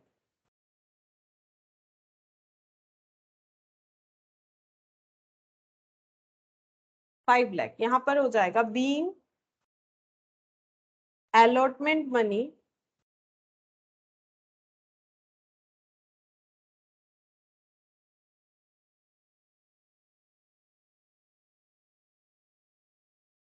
Due on 50,000 equity shares at the rate of ₹10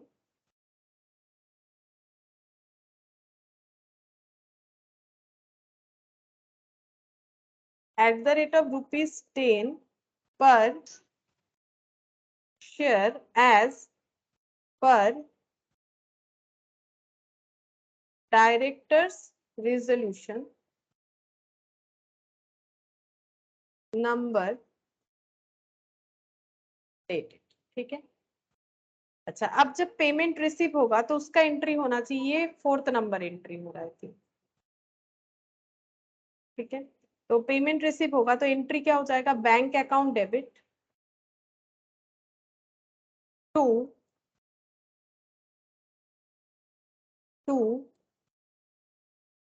equity share allotment.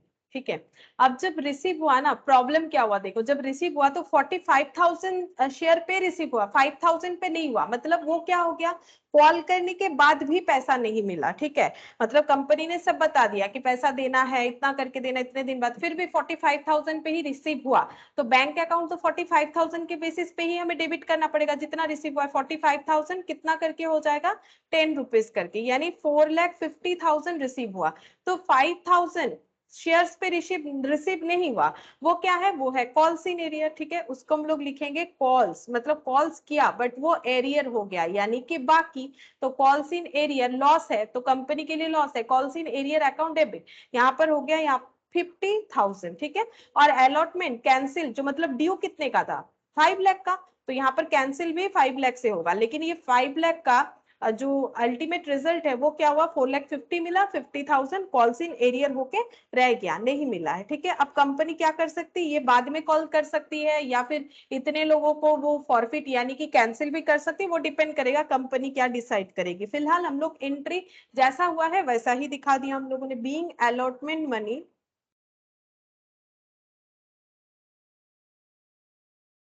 Receive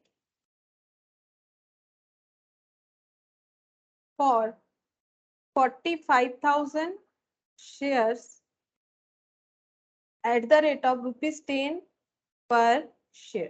ठीक है, बस और तो कुछ नहीं, यहाँ तक कि मैं एंट्री करने बोला था, first call and final call का हमें कोई एंट्री करने नहीं बोला था। If company refunded the application money to rejected applicants and allotment money was received for 45,000, अगर ऐसा होता है तो क्यों। अब देखो इसके आगे हम लोग कॉल का एंट्री खुद भी कर सकते हैं, यहाँ पर बोला नहीं है, हम लोग कर सकते हैं। देखो अगर कॉल का एंट्री करेंगे तो कॉल ड्यू कितने से करेंगे, 50 से ही करना पड़ेगा। क्यों, क्योंकि कंपनी ने अभी तक 5,000 जिन्होंने अलॉटमेंट नहीं दिया है उनको रिजेक्ट नहीं किया है, मतलब उनको फॉरफिट नहीं किया, तो हम लोग 50,000 से कर सकते हैं। लेकिन इसके आगे हमें ये तो नहीं पता है ना कि फिर से पैसा कितने लोगों लोगों ने दिया, मतलब जब तक जिन्होंने अलॉटमेंट फेल कर रखा है वो लोग अलॉटमेंट जब तक नहीं पे करेंगे उनका फर्स्ट कॉल या फाइनल कॉल रिसीव नहीं किया जाएगा। पहले का पेमेंट क्लियर करो तभी जाके आप नेक्स्ट पेमेंट कर सकते हो, ठीक है। ऐसा नहीं कि अलॉटमेंट नहीं दिया फर्स्ट कॉल फाइनल कॉल दे दिया तो ले लेंगे, ऐसा नहीं होता है। तो सीक्वेंस में ही चलना पड़ेगा, इसीलिए यहाँ पर क्वेश्चन में आगे का कोई इंफॉर्मेशन है नहीं, इसलिए एंट्री भी यहाँ तक ही करने के लिए बोला है, ठीक है, इसके आगे बोला भी नहीं। अच्छा, और ये देखो ये क्वेश्चन है यहाँ पर next, the Delhi artware limited issued 50,000 equity share of 100 each, 50,000 share issue किया है 100 ईच, किस तरह से होगा 25 20 30 25, एप्लीकेशन पे 25 और फाइनल कॉल पे 25, 50 और ये 50 हो गया 100 रुपीज, ठीक है। इक्विटी और प्रेफरेंस का इस तरह से बताया, ठीक है, प्रेफरेंस भी आई थिंक 100 है, 30 20 50 30 20 50, preference share 100 etch, the share capital was to be collected as under, तो किस तरह से पेमेंट मिला है वो भी दिखा दिया है। All this shares were subscribed, सारे शेयर सब्सक्राइब्ड हो चुके हैं, मतलब fully subscribed. Final call was receive, but final call जो है वो रिसीव जब हुआ वो 42,000 इक्विटी शेयर पे हुआ और 88,000 प्रेफरेंस शेयर पे हुआ, ठीक है, जबकि इक्विटी शेयर का 50 था और प्रेफरेंस का 1 लाख था। तो मतलब ये जो है कॉल्स इन एरियर हुआ है फाइनल कॉल पे, दोनों टाइप ऑफ शेयर पे कॉल्स इन एरियर हुआ है फाइनल कॉल पे। प्रिपेयर द कैश बुक, हमें कैश बुक करना है and generalized the remaining transaction in the books of company. Cash book का मतलब होता है जितना भी कैश रिलेटेड ट्रांजैक्शन है वो हमें दिखाना कहाँ पर है, कैश बुक में, और इसके अलावा जो कैश रिलेटेड ट्रांजैक्शन नहीं होंगे वो हमें कहाँ दिखाना है, जर्नल एंट्री के थ्रू से दिखाना है, ठीक है। तो देखो कैसे होगा, ये है क्वेश्चन नंबर 5, ठीक है, क्वेश्चन नंबर 5। तो यहाँ पर देखो कैश बुक बना लेते हैं, Delhi artware limited cash book,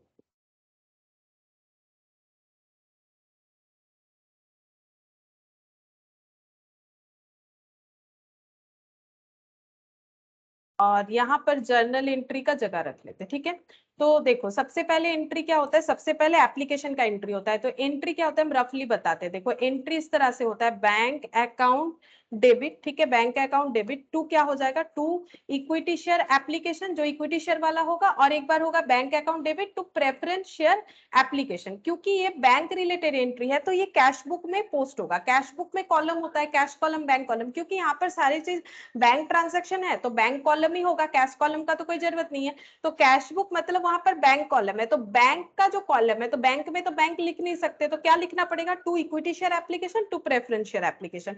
यानी पहला एंट्री क्योंकि पैसा रिसीव का है तो ये जर्नल एंट्री में नहीं जाएगा, ये कैश बुक में जाएगा, ठीक है, इस पैटर्न से होता है। तो यहाँ पर लिखेंगे टू इक्विटी शेयर, हम शॉर्टकट में लिख रहे हैं, ठीक है, टू इक्विटी शेयर एप्लीकेशन, और यहाँ पर लिखेंगे to preference share application. Amount कितना हो जाएगा, 25 इंटू 50,000, 50,000 इंटू 25, तो ये हो गया 12,50,000, और प्रेफरेंस शेयर वाला हो जाएगा 1 लाख इंटू 20, 1 लाख इंटू 20 मतलब 20 लाख, ठीक है। अब ये पैसा जब ट्रांसफर होगा तब क्या एंट्री होगा, तब एंट्री होगा equity share application, equity share application account debit to equity share capital, और preference share application account debit to preference share capital. तो हम यहाँ पर एंट्री कर देते हैं, तो equity share application account debit to equity share capital, ठीक है, मैंने एकदम शॉर्टकट में लिख दिया, 12,50,000 ट्रांसफर हो जाएगा क्योंकि इस पे पूरा पैसा मिला है, हम और नैरेशन नहीं लिख रहे, ठीक है, नैरेशन तुम लोग अब लिख पाओगे। और preference share application account debit to preference share capital, ये है 20 लाख। लेकिन लिख के जिनको करना है उनको पूरा चीज डिटेल्स में ही लिखना है, ठीक है, हम इतना सारा लिखवा दिए इसलिए अब यहाँ पर नहीं लिखवा रहे। नेक्स्ट ड्यू एंट्री होता है अलॉटमेंट का, तो एंट्री जब तक पैसा रिसीव नहीं होगा तब तक कैश बुक में नहीं जाएंगे, तो due entry equity share allotment to equity share capital, कितना हो जाएगा अलॉटमेंट 50,000 इंटू 20, तो 50,000 इंटू 20, तो ये हो गया 10 लाख, 10 लाख, ठीक है। ये हो गया इक्विटी शेयर अलॉटमेंट का ड्यू एंट्री। अब इसी तरह से हम लोग प्रेफरेंस शेयर का भी कर लेते हैं, preference share allotment account debit, allotment account debit to preference share capital, तो ये कितना है 1 लाख इंटू कितना हो जाएगा 1 लाख इंटू 30, तो 1 लाख इंटू 30 यानी 30 लाख। ठीक है, ड्यू एंट्री हो गया। अब जब पैसा रिसीव होगा तब क्या एंट्री होता है, तब एंट्री होता है bank account debit to equity share allotment to preference share allotment. तो अब हम लोग यहाँ पर लिखेंगे to equity share allotment to preference share allotment, to equity share allotment to preference share allotment. Amount हमें पता है पूरा रिसीव हुआ है 10 लाख और 30 लाख, इक्विटी शेयर का 10 लाख और प्रेफरेंस शेयर का 30 लाख हो गया। ठीक है, अलॉटमेंट तक एंट्री हम लोगों ने कर लिया। अब नेक्स्ट एंट्री हो जाएगा अलॉटमेंट के बाद कौन सा है फर्स्ट कॉल। अच्छा, कहां पर प्रॉब्लम हुआ है, फर्स्ट कॉल में ही प्रॉब्लम हुआ है। ठीक है, तो फर्स्ट कॉल का एंट्री करेंगे। तो पहले ड्यू एंट्री, कंपनी को तो पता है कंपनी को इतने सारे पैसे मतलब जो है 1 लाख और 50,000 पे मिलेगा, लेकिन जब रिसीव करने जाएगी कंपनी तब पता चलेगा कि सभी ने पेमेंट नहीं किया है। तो क्या एंट्री हो जाएगा, equity share first call account debit due entry to equity share capital, तो 50,000 इंटू 30, 15 लाख।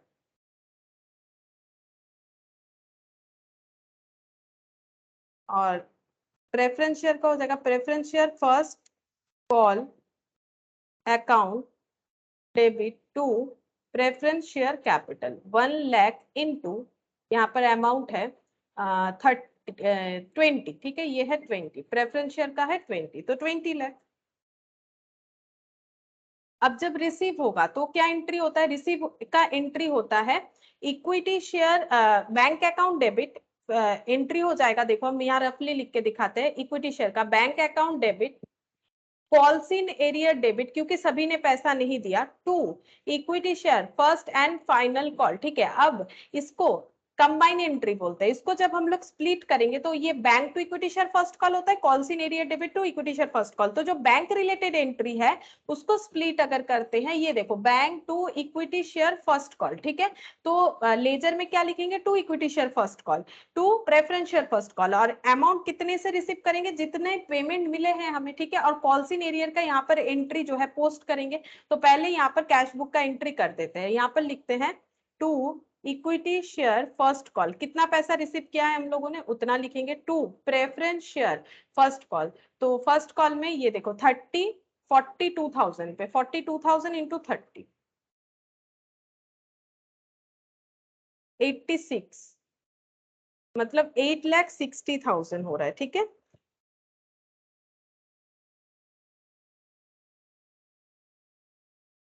वो ये फाइनल कॉल पे हुआ है। अच्छा ठीक है, फाइनल कॉल पे हुआ है।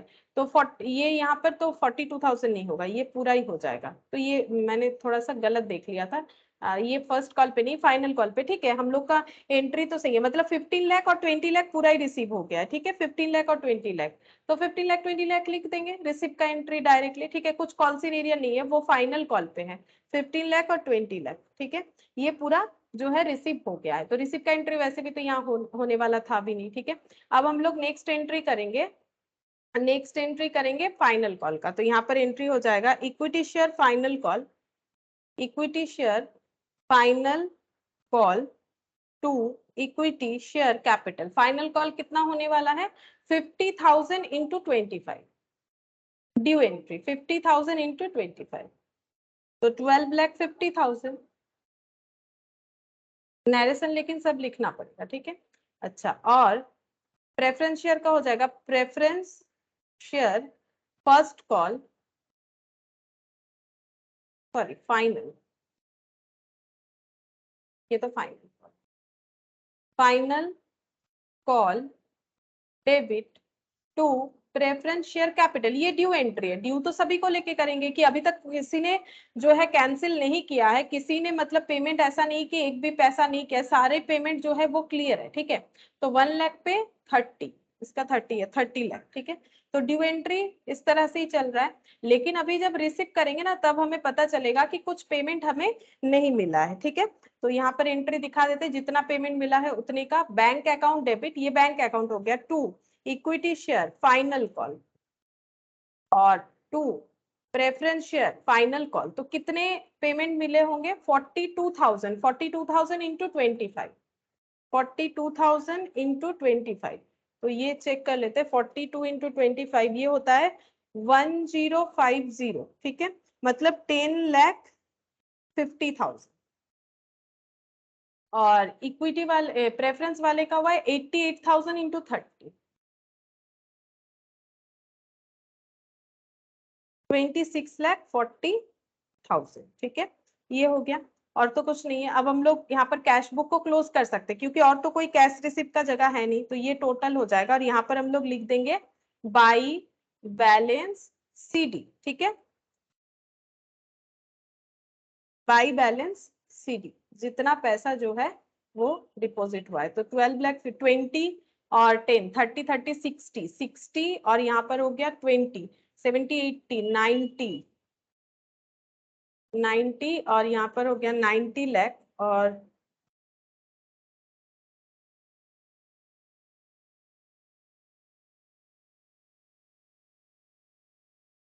और यहाँ पर हो गया 15, ये 10,50,000 26,40,000। अच्छा, और यहाँ पर 14 लाख, फिर 5 लाख ऐड कर लिया, ये जो बाकी बचा हुआ था 14,44,000, मतलब नहीं 1,44,40,000 ऐसे आ रहा है, मतलब 14,44,0,000 4 जीरो।